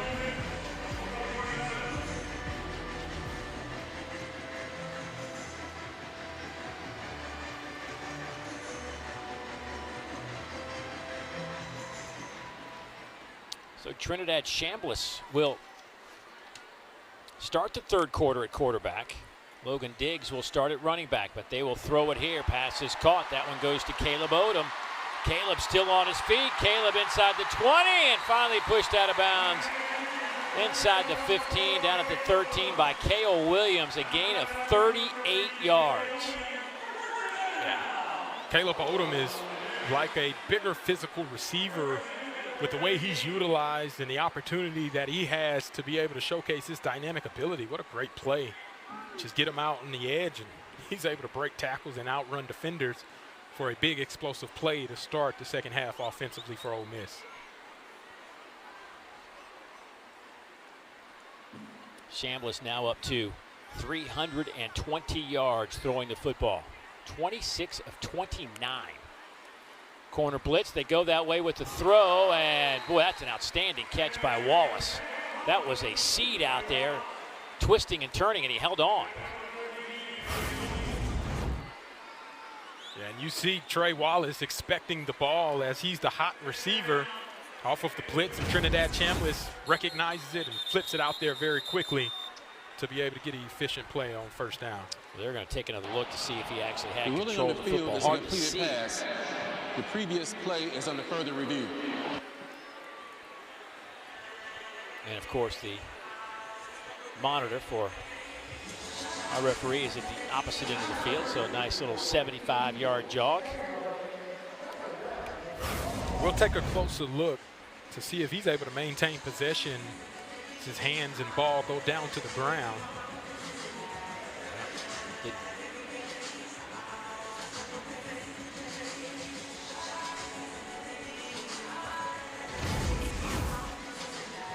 And we'll come back to see if he maintained possession.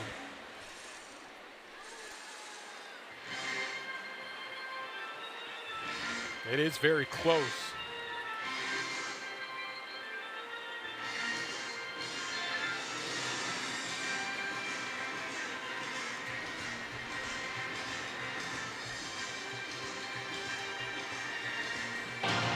The ruling on the field of a completed pass is upheld. It will be second down. Yeah, I just don't know that there was a not. I mean, it was hard to see as he kind of turned on the ground if he had complete possession, but our initial, I think everybody's initial reaction was he made the catch. Nice grab by Wallace, who now has 7 catches for 81 yards. Been targeted 7 times, come up big every single time. Yeah, 7 for 7. I think that's a good percentage if you ask me. And being able to be that kind of first go-to guy, especially to be able to be the hot read on a blitzing defender, Trinidad Chambliss shows a lot of belief in what Trey Wallace can do. Chambliss throws again, pass caught. Again, Wallace. He'll have enough for the first down. So it'll be first and goal now.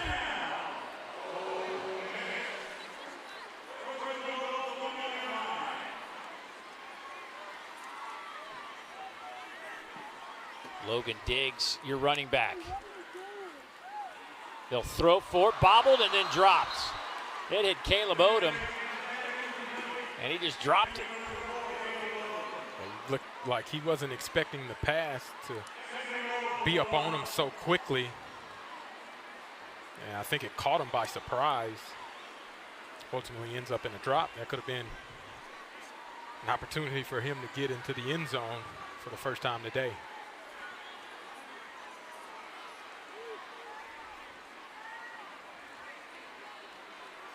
Second and goal.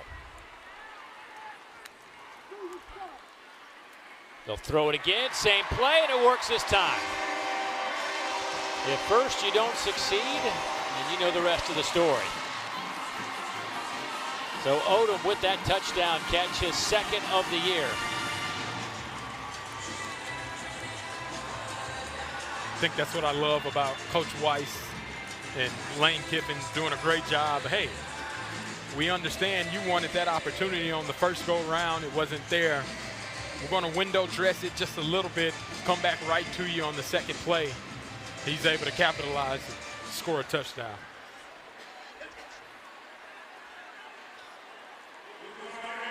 Point after is up and good. Now 42-0 Ole Miss. Yeah, and they've been explosive all day long. Well, coming out of second half, you still want to play with that fire. Caleb Odom showcases how explosive and dynamic and fiery he can be. And it sets up the touchdown. He got him down there. Go ahead and reward the big dog in the end zone.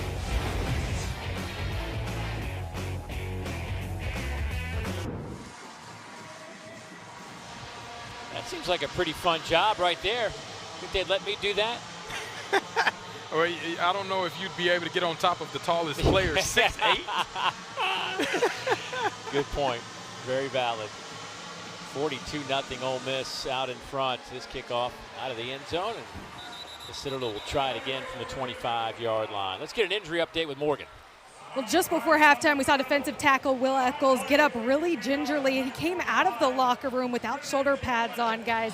Probably pretty precautionary and a sign that his day is done, but still all smiles when the defense was over here on this sideline, dialed into the huddle, and it's all smiles on this Ole Miss sideline. They're just having a lot of fun around here, and Will Eccles, one of those players we talked to yesterday that just talked about how much fun it is playing for Lane Kiffin, and you feel that.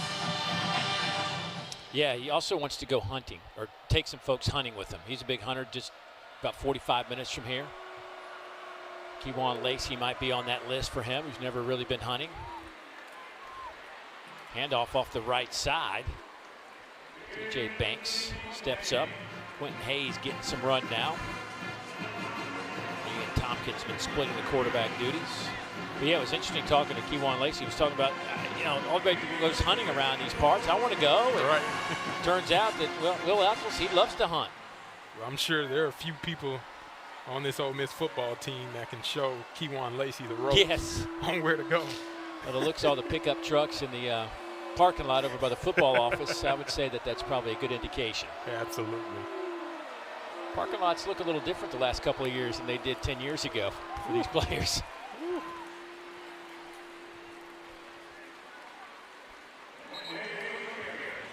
Quentin Hayes trying to find a little bit of room to run.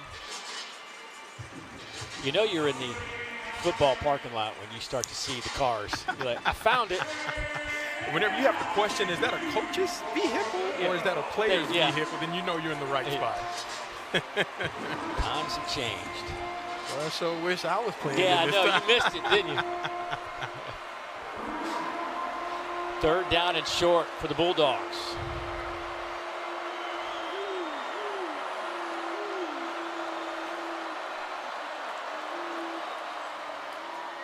Hayes keeps it himself, and he's going to be right on the line to gain. I think they're going to give him the first down. He's over the 35, so that will be a first down. Physical run by Quentin Hayes. It appears like the Citadel is going straight more of the quarterback run game with a +1 in the lead blocking category, and then Quentin Hayes showcases his toughness, being able to try to fight for that extra yardage and picking up that first down, but he took a hit to be able to get his team on the field for another chance.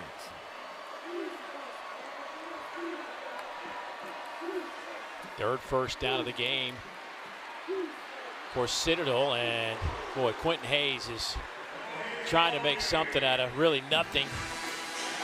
Got back to the line of scrimmage. Tyler Banks met him right there. Yeah, and that's an incredible effort by Quentin Hayes, but you do all of those things where he's spinning around, break a couple tackles, and it's for a gain of 0. That has to be so deflating.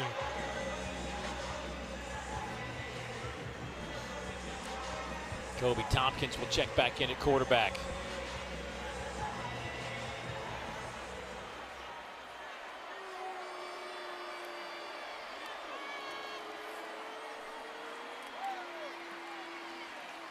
maybe a yard. Harrington on that carry. Citadel has been able to run the football pretty well this season. For the last 5 games, they put up 336 against Tennessee Chattanooga, 355 against Valdosta State, 278 against Western Carolina, and then last week 329 against VMI.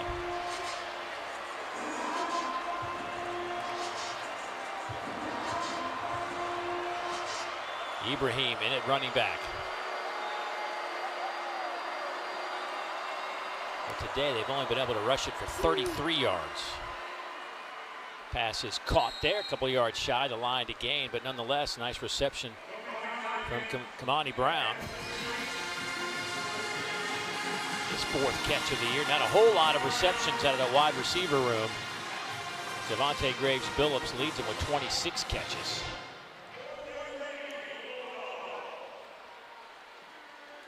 And this is alert fake territory here, midfield, 4th and short. You're going to see the Citadel probably try to get Ole Miss to jump, create a free first down if they don't punt it themselves. Hartrop back to return this punt. It is a high kick. Fair catch called for at the 13-yard line, and that's where Ole Miss will have it. Rebels, 412 yards of offense, lead it by 42. Back in a moment.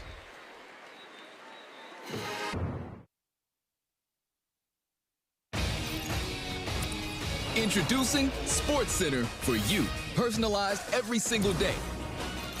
Now available on the ESPN app. Powered by your favorites.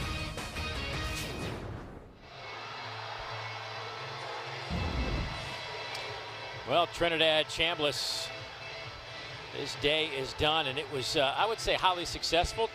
Started the game 9 for 9, then had an incompletion on a ball that was batted down, then completed 9 more consecutive passes and finishes up his day 29 of 33, 333, 3 touchdowns.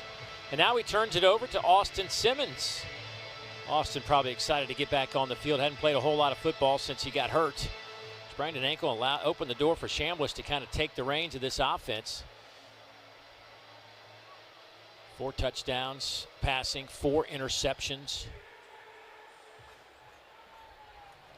And I think, you know, talking to Lane Kiffin about Austin, it's sometimes you forget that he's just still 19 years old as he turns 20 today.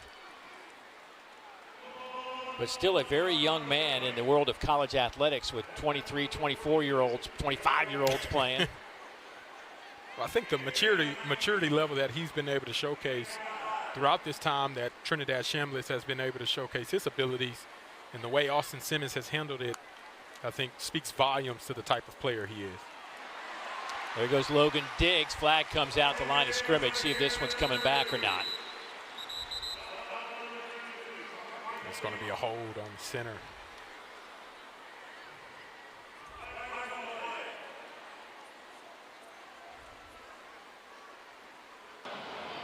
Holding.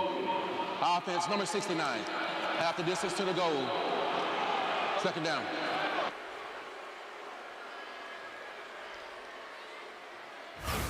Yeah, you're going to see as Logan Diggs is going through the line of scrimmage, the hands of the center just gets too far into the pads of the Citadel defender and is not able to let go. And he races an explosive run.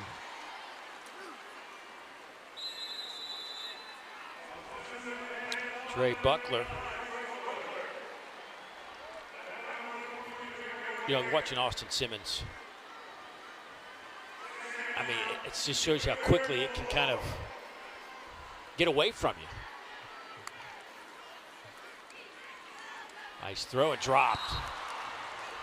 Buckler again, transferred from New Mexico. But for Austin Simmons, man, you know, even though, you know, he's probably doing all the right things and helping out, it's still got to be very frustrating to have the starting job, get hurt, and never really have a chance to get it because the guy that took over for you was so dynamic that you couldn't take him out. Yeah, it's probably very frustrating for him, but I go back to, like I said, the signs of maturity that he's been able to showcase and the way he's handled it. That's what you want in a team player like Austin Simmons. Boy, North just hanging on to the football. Got a big collision. Finally knocked out of bounds. But the Citadel gets the stop, and they have the football. 5:39 to go in the third quarter. Back to Oxford in a moment.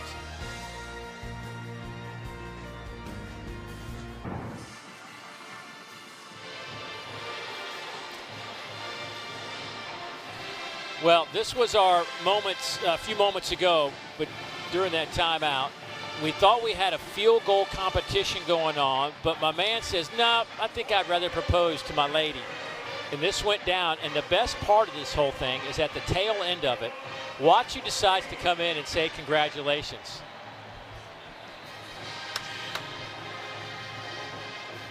Drew O'Connor, a former pole vaulter here at Ole Miss, proposes at Vaught Hemingway Stadium. An amazing moment, and Lane Kiffin getting involved. That's epic. That is so good. You know, it is. Being around the football office, it's about having fun. Now, they get their work in, but you watch their baseball games at the end of practice. The kids always talk about how much fun they're having, and Lane Kiffin giving us a little bit of fun there as well. And all smiles for the family there. Congratulations to Drew on getting somebody to say yes. Oh, big run here by Bo Harrington. He's across midfield. Out of bounds around the 35. You know, as a guy, we've all done that. I mean, it's like you just hope that the answer's yes. Right, it's not a given. Some might say he outkicked his coverage on that field goal attempt. Bo Harrington, one of the smaller, speedy, shiftier guys. They run kind of the annexation of Puerto Rico on that last play and kind of hide the ball. He's able to find some room and get a big explosive for this Citadel offense. They're not worried about the proposal. Caught Ole Miss with the guard down and picked up 41 yards on that run by Harrington. Another handoff to the right side. Garrison Johnson. A couple of their better gains on the ground this afternoon. And as you see new guys rotating in on this Ole Miss defense, the Citadel offense seems to find a little bit of rhythm in this second half. And 2 back-to-back plays, one being explosive, and that second one is creating a little confidence for them on this drive. How do we feel about the mouthpiece inside the helmet there of Garrison Johnson? Not a huge fan of it. It's just sitting there on top of his helmet. I'm not a huge fan of it. I don't know if I'm too old or what. That handoff goes to Ibrahim. But yeah, I'm not sure that's what it was. And you know, they still wear a mouthpiece too. Like, that's the cool thing to do, is have one on the helmet and then another one still in your mouth to actually protect you. Right, but I don't see anybody else with one flapping like that. Yeah. No. It's like a ducktail.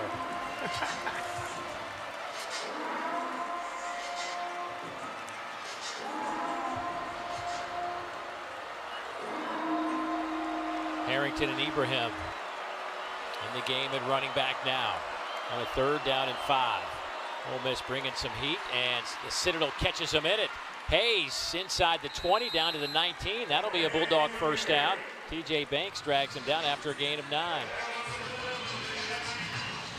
Hey, there is something going on with mouthpieces though down at Citadel. Let's check in with Morgan. Well, yeah, speaking of mouthpieces, guys, offensive lineman Mike Lengi, he's an exercise science major, part of a 4-year research study that's tracking concussion-related data using these chips inside mouthpieces. They're monitoring things like eye movement and brain activity. Here's a look at those mouthpieces, and it's all tied to a Department of Defense project in partnership with 3 other universities around the country, and there's about 20 teammates that wear one. Pretty cool. Well, let's hope that Garrison Johnson's one of those guys. Boy, nice moves by Quentin Hayes. Gets to the outside. Boy, he turned what could have been a 3 or 4 yard loss into a gain of 7. Nice job. Wanted to go to his one-on-one route with Jihad Marks, who we know is a touchdown catching machine. Down in the end zone, it was defended great by Ole Miss. Quentin Hayes says, well, let me take matters into my own hands, reverse field, and then utilizes his legs to be able to pick up a big gain on first down. Boy, Raymond Collins is the injured player, the junior out of Gulfport, Mississippi. Officials timeout for an injured player. Jones Junior College.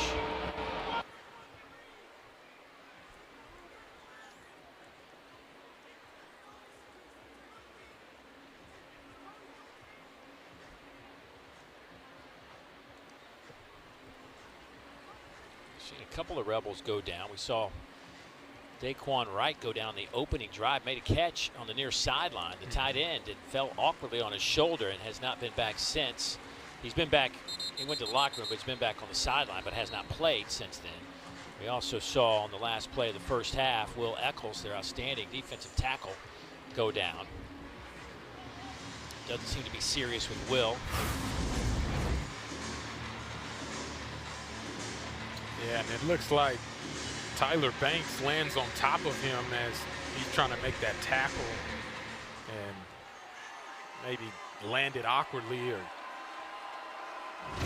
not feeling good as he's trying to push off on that leg. Nothing working on that handoff to Harrington. Tyler Banks drops him. Well, for the Citadel, the first 8 drives, they went 56 yards. This drive alone has racked up 62 yards. Well, you know, for Citadel, they would love to use the explosive play that they got from Bo Harrington early on. And then some of the playmaking ability that Quentin Hayes has utilized to be able to punch this in and get them on the board. Expect the ball to stay in Quentin Hayes' hands with a couple of lead blockers in front of him to try to pick up this first down. Ryder Popple in at running back. He'll lead the way for Quentin Hayes. Hayes dives forward to the 11-yard line. It's going to be 4th and a yard, maybe closer to 2 yards. Yeah, Citadel's going to stay aggressive here. Ole Miss going to take a timeout, though. First, 55 seconds to go before halftime. Georgia about to close it out over Mississippi State, 41-21.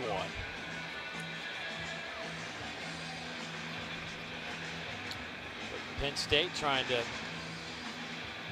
upset Indiana right now. 2 minutes left in that one in a 24-20 game. Mendoza, not his best afternoon, that's for sure. 14 of 22, 131 with an interception. Boy, that would be some kind of upset the way it's gone for Penn State this year. Whew. That is incredible for Penn State not to throw in the towel and for them to have this opportunity on the stage that they're in. That could be a huge win for that program, obviously, with how they're at. And then, obviously, you add a loss to the #2 team in the country. That just gives an opportunity for Ole Miss to say, oh, yeah, don't mind us. We'll keep on moving up the ranks while everybody else around us is on fire. Trying to come up with a stop here, keep the shutout intact. Citadel would love to get on the board, obviously. They've been shut out twice this year. North Dakota State, #1 team in the FCS, beat them 38-0 in the opener, and then Mercer got them 38-0. This is Quentin Hayes all day. 4th and a long yard.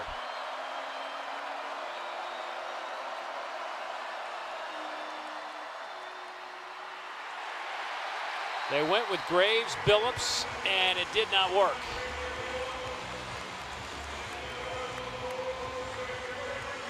Daughtery and Perkins leading the charge for the Rebels. Well, I was expecting Quentin Hayes. I'm glad the Ole Miss defense, they weren't listening to me as those guys came out there and really put it out on the line to protect that score, or that 0, the scoreless goose egg for the Citadel.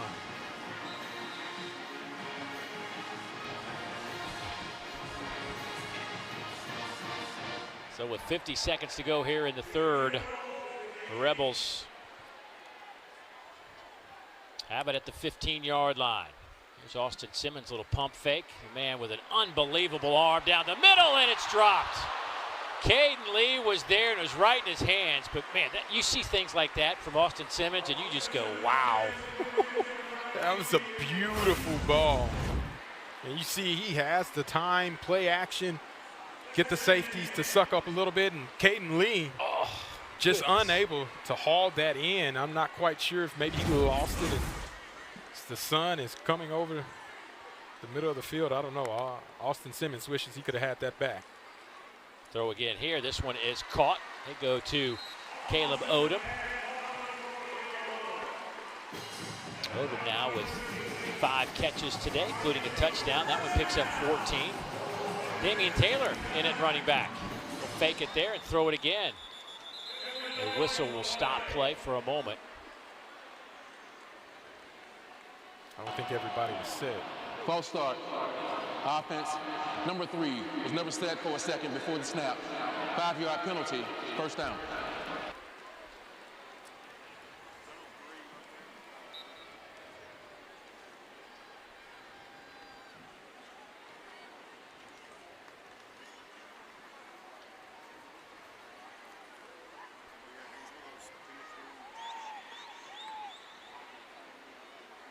I think Ole Miss will just let this clock wind down to zeros, and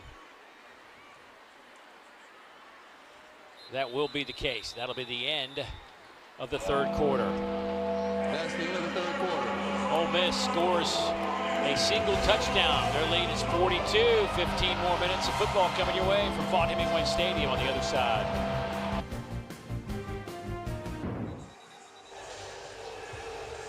And welcome back to the SEC on ESPN. 3 quarters in the books. And it has been Ole Miss. The Students still hanging in there. Where else are you going to be on a beautiful Saturday afternoon? Nowhere but here. Good answer. Good answer. Could be squirrel hunting. It's not as fun as this. No. Here's Simmons. Oh, just dumps it in nicely to Caden Lee. Caden was the man who dropped one down the middle of the field earlier, but came back and made a 31-yard reception just now.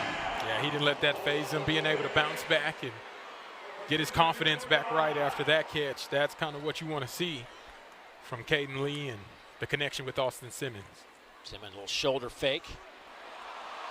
And some feet got tangled up around the 20-yard line. Deuce Alexander was over there, but he hit the deck, and that one falls harmlessly to the turf.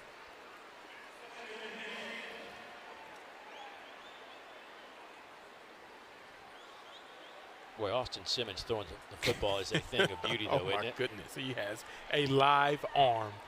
Obviously, Deuce Alexander wasn't able to get to that football. I would have loved to see the end of that play, but being able to get the ball there across the opposite side of the field on the opposite hash, that's a big throw. That one's batted and picked off. Mikey Rosa with the interception. Takes it all the way down to the 18-yard line. That's his first interception of the season. He's had 3 passes that he's broken up, but the first time he's actually held on to one. Yeah, and you see he does a great job being able to track the ball in the air off of the tip.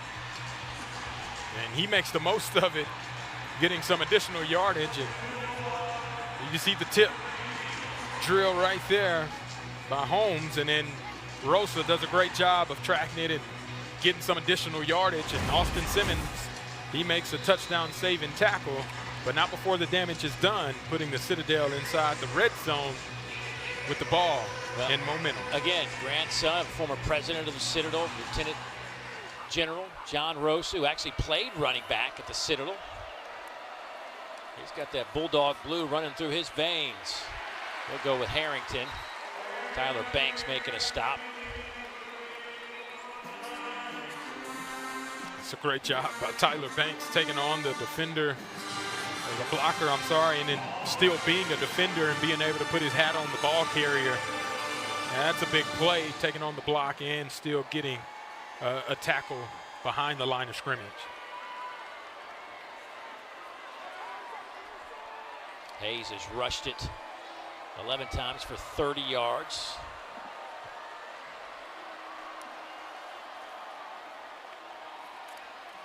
They'll go inside handoff to Harrington. Andrew Maddox, the freshman out of Hattiesburg, making the play for Ole Miss, and that'll bring up 3rd down.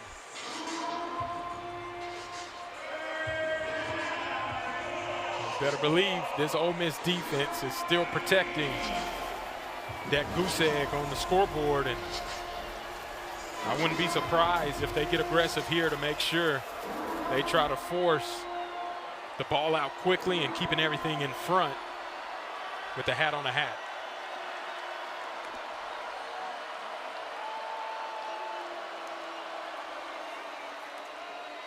Hayes keeps it right side, tried to cut it back in, got it down to the 15, maybe the 14-yard line before Maddox along with Jaffe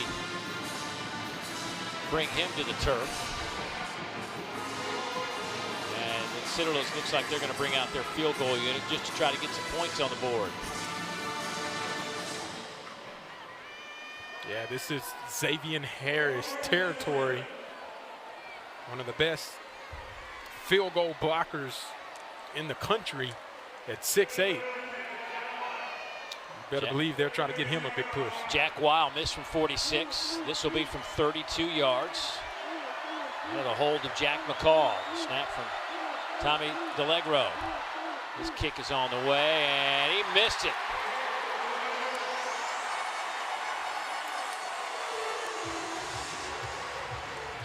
So 12:08 to play. It's still Ole Miss 42, the Citadel nothing.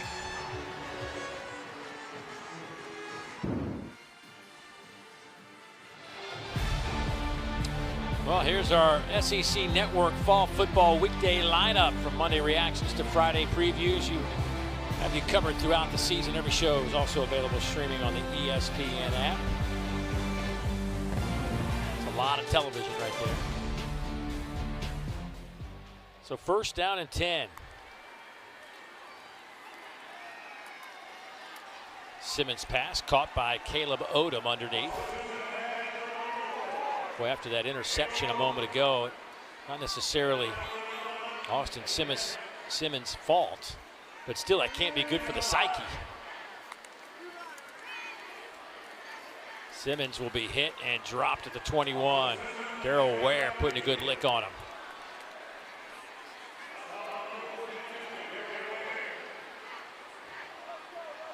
Yeah, Austin Simmons in the pocket. Psychologically, it's probably been some frustration there with the interception, but being able to have a short-term memory and trying to let it loose is what his goal has to be on this drive, picking up this 3rd down. 4-man rush. And he will be hit out of bounds at the 21-yard line. He needed to get to the 30, and that didn't happen. Lee Alexander Jr. hustling to make a play, and well, you can see a little frustration on Simmons' face there as he gets to the sideline. Boy, he just wants to get to that bench right now and vent.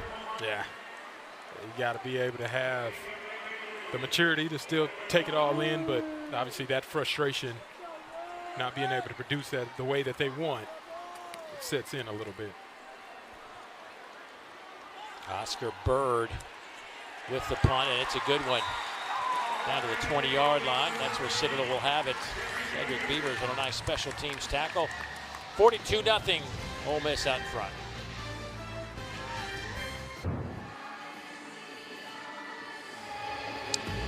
Well, as always, this time of the year, we'd like to salute all of our nation's veterans, past and present, as we take a look at some of the courageous soldiers from around the globe, proudly showing off their Ole Miss pride.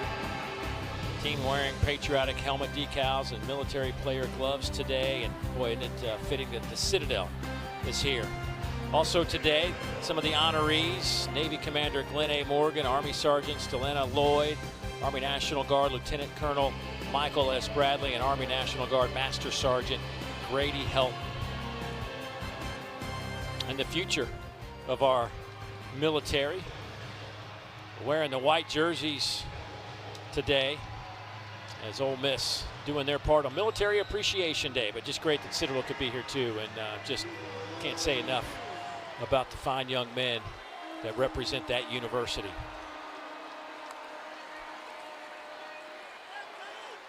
Inside handoff again. Well, there's just been nothing between the tackles today. Yeah, this Ole Miss defense has been playing salty, and it started from the jump, being able to shut down the run, which we know Citadel has been very, very good and explosive with, and being able to shut that down is the key engine to why the Citadel has had success and why they've struggled today against this Ole Miss front.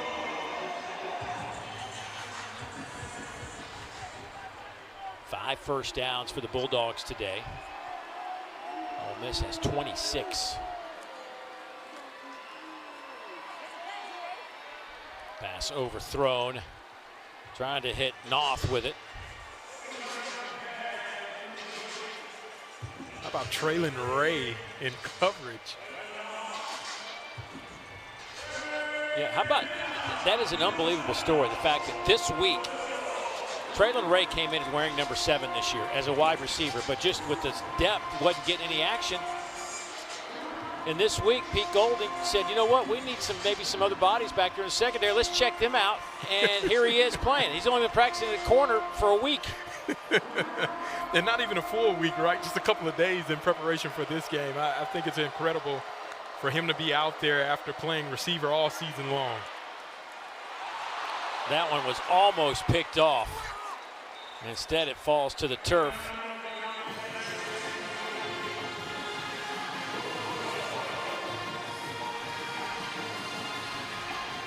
Boy, you know, he wishes he could have had that, being able to seal the deal with an interception.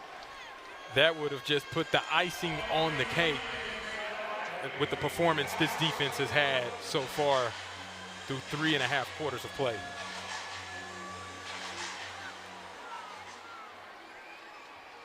Isaiah Hartrop back to return this punt.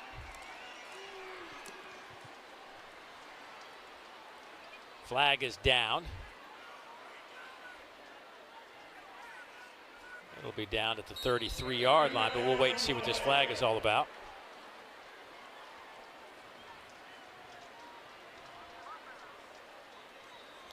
I don't think everybody was set on the punt team.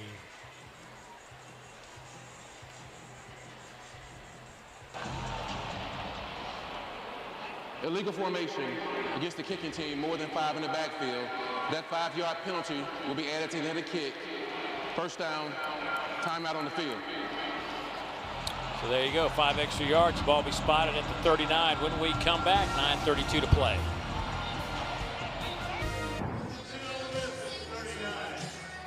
Ole Miss with the big fourth quarter lead, and coaches have raved about quarterback Austin Simmons and his maturity, how he's handled this season.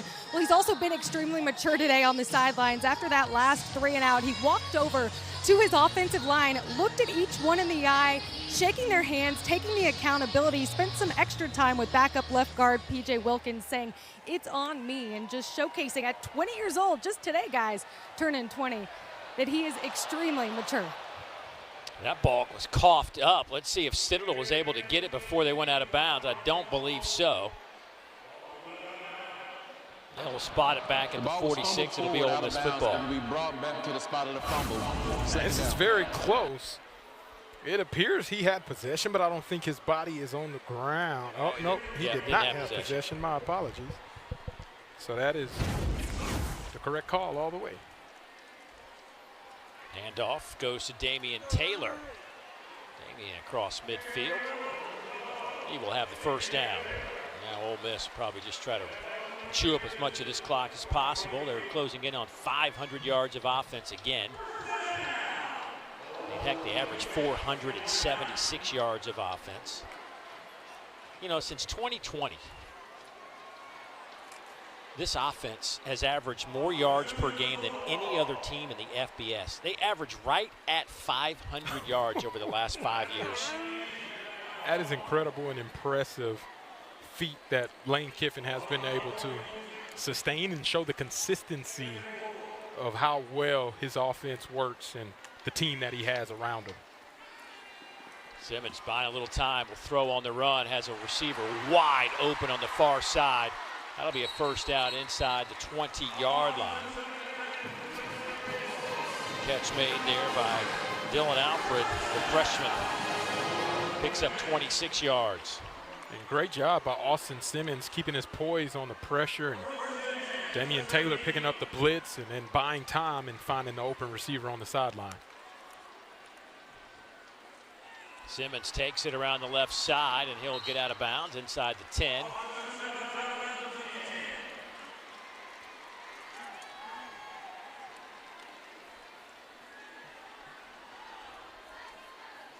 Coming into the game, Simmons had rushed it 16 times for 69 yards.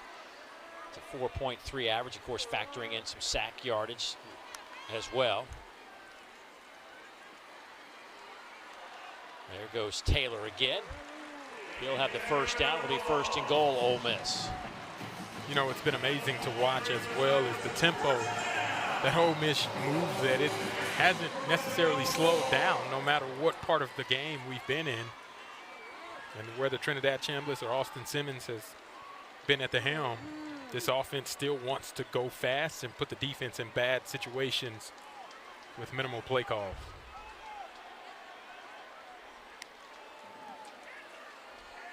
Simmons to throw. Caden Lee was there in the end zone, but up and over his head. Simmons 7 of 12.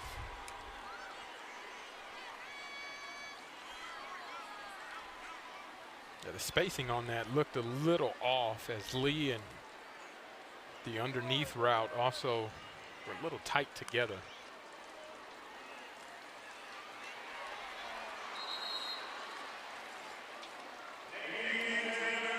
Down to the 1. Taylor tried to get his nose across the goal line, couldn't pull it off, and it'll be 3rd and goal.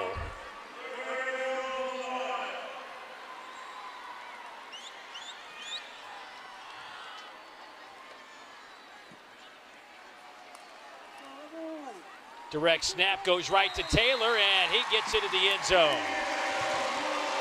Damian Taylor's first rushing touchdown, or excuse me, second rushing touchdown of the season. I love the direct snap there. Get the ball right into the running back's hand and then find the hole, and all Damian Taylor has to do is insert it. You see the push by that offensive line on the left side, being able to seal the edge, and then the surprise of Damian Taylor with the snap punctuates that drive.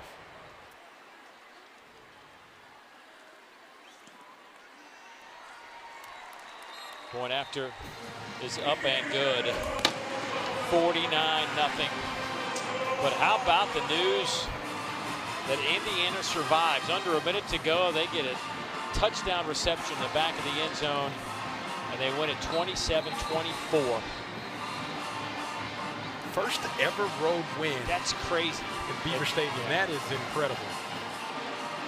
But you know what? I think along the way, anybody that's going to try to win it, they're going to have a game like that. Yeah, and finding where your internal fortitude is and being able to pull off that throw in the back of the end zone with the toe tap. I mean, that's kind of championship material right there. That's what quality teams do when they got to make a play, they make the play.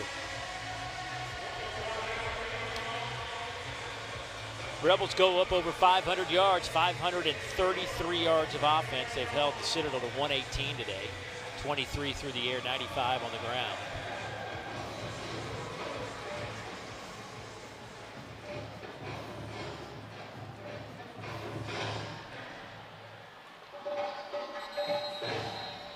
And that one goes out of bounds before it goes into the end zone. So bring it out to the 35. Tomorrow we'll have the SEC Women's Soccer Tournament Championship match for you right here on the SEC Network and the all-new ESPN app.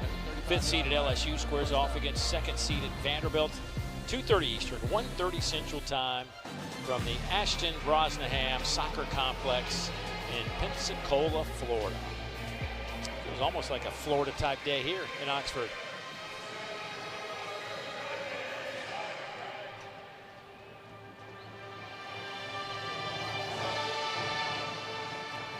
You know, it's funny, and you mentioned the Florida day. It was so gloomy and foggy this morning. You'd have thought it was going to be overcast the entire time, and literally, as soon as football time comes around, the sun comes out. It's the best way football is meant to be played. On first down and 10. Well, again, nothing working in the run game for Kobe Tompkins and company. The Citadel, after this one, will take on Wofford and then finish things up against East Tennessee State.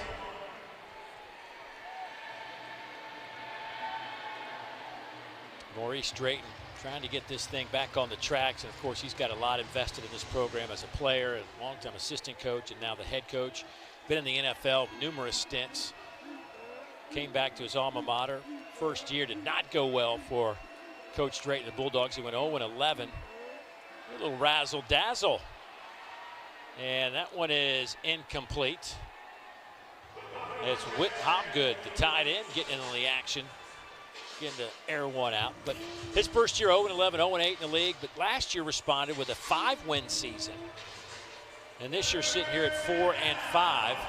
A couple of opportunities to get to that 6-win plateau after this one's over. But he's coached all over the place. Oh, yes.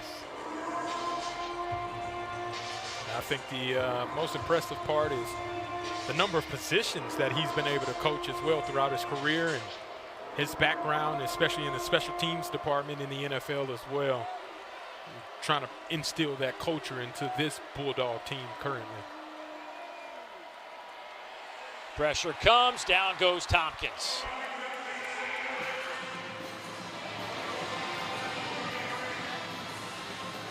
See, Graham just beats his one-on-one up front and hits a lot of pressure with the twists and the stunts that's happening. And obviously, being able to get that stop on third down, that means a lot for this Ole Miss defense as he shows his athleticism, hopping and hurdling over people to secure that sack in the punt attempt on fourth down. So the freshman Graham will get credit for the sack.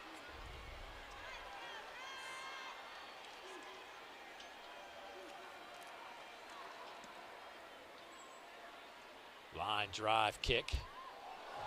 Fielded there by Hartrup. Spins out of some trouble. Still on his feet. Going backwards and loses a bunch of yardage. They will actually spot him closer to the 26-yard line with 4:37 left to play in this one. Well, for the Rebels, coming up next, they get Florida right here at Vaught Hemingway Stadium. And then they'll finish things up in Starkville against the Bulldogs, who went down today. I think it was 41-21 final score to the Georgia Bulldogs. And that Egg Bowl is always something to watch for at the end of the year, no matter where both teams are heading into that game.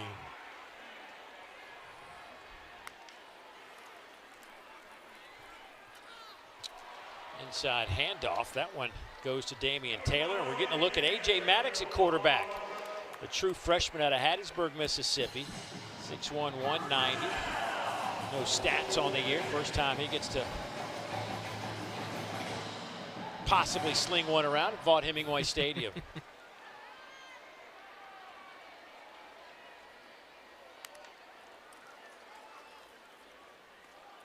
Another Taylor carry. Boy, Taylor 5'11", 220. You got Logan Diggs, 6 feet, 220. And then you got the freshman. I'm surprised we haven't seen Shakai Mills-Knight, another true freshman out of Montreal, Canada. But he went to high school over in Chattanooga at the Baylor School, excellent private school. But he's 6'2", 225. Yeah, he's the biggest one out of them all. I saw him warming up. He got your attention? He got my attention. He's one of the people that get off the bus first. A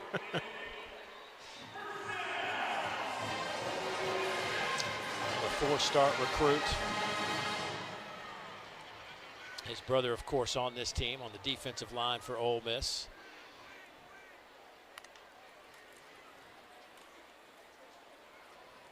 Boy, Taylor broke one tackle, still driving pick up 4 yards. You know, we're talking to Lane Kiffin yesterday about the college football playoff rankings came out on Tuesday, where they were sitting in a good, nice spot. And just casually said, hey, did you guys even talk about it because it's out there or anything? And it's like, nope, not a word. Don't say anything about it. We just play ball. Doesn't even come up. No. That's the mindset you got to have. Let us handle all the talk about what could be. And you just go show it on the field.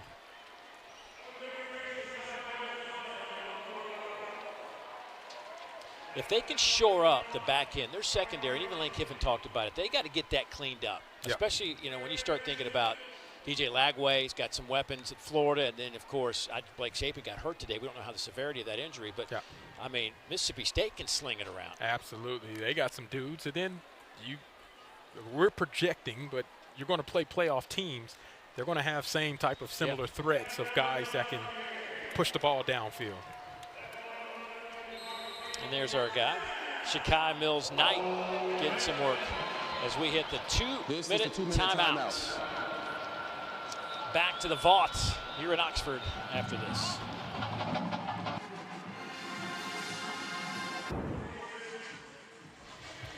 Well, after the initial college football playoff rankings, this is what it looks like for Ole Miss as a 6th seed taking on Virginia, and then Texas A&M would be the next in line.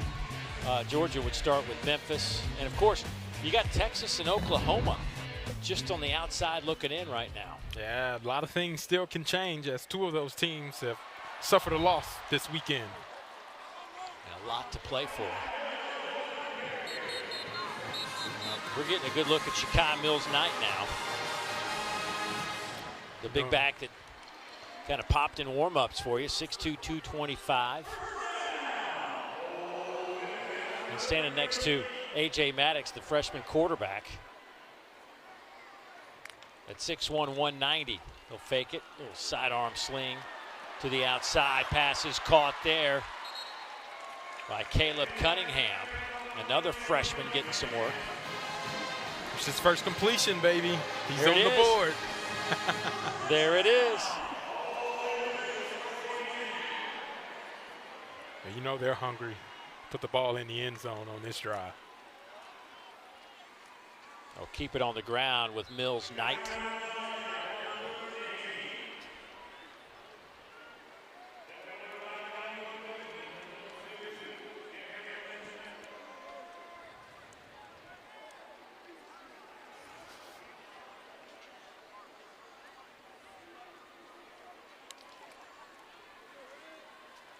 Here's Mills-Knight again, couple of stiff arms, trying to throw some guys to the deck, couldn't do it. Clock moving to 1:13, 1:12 and counting. Ole Miss today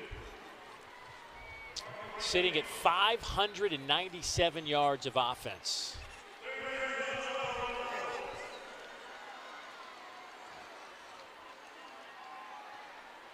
Rebels will now have won 34 of their last 37 home games. Oh my goodness. They've been on a tear here at Vaught Hemingway. There's Maddox, takes it himself.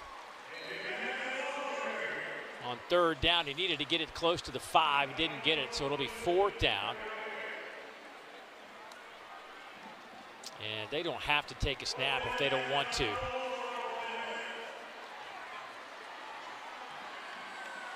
Try to get a playoff here, 4th and 4. Maddox, I think, pushed Mills-Knight to the ground. I don't think that was the expectation. I don't think Lane also liked the way that play unfolded either.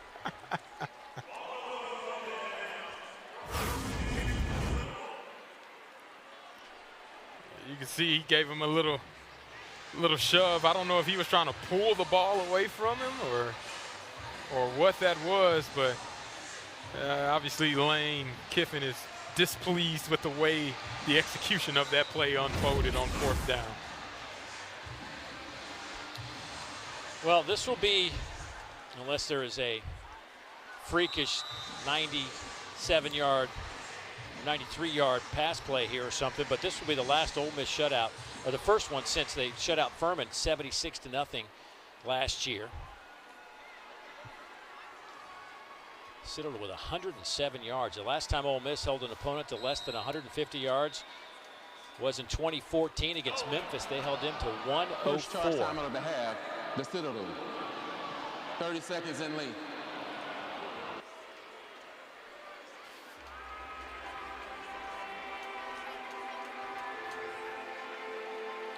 Well, Citadel just called a timeout.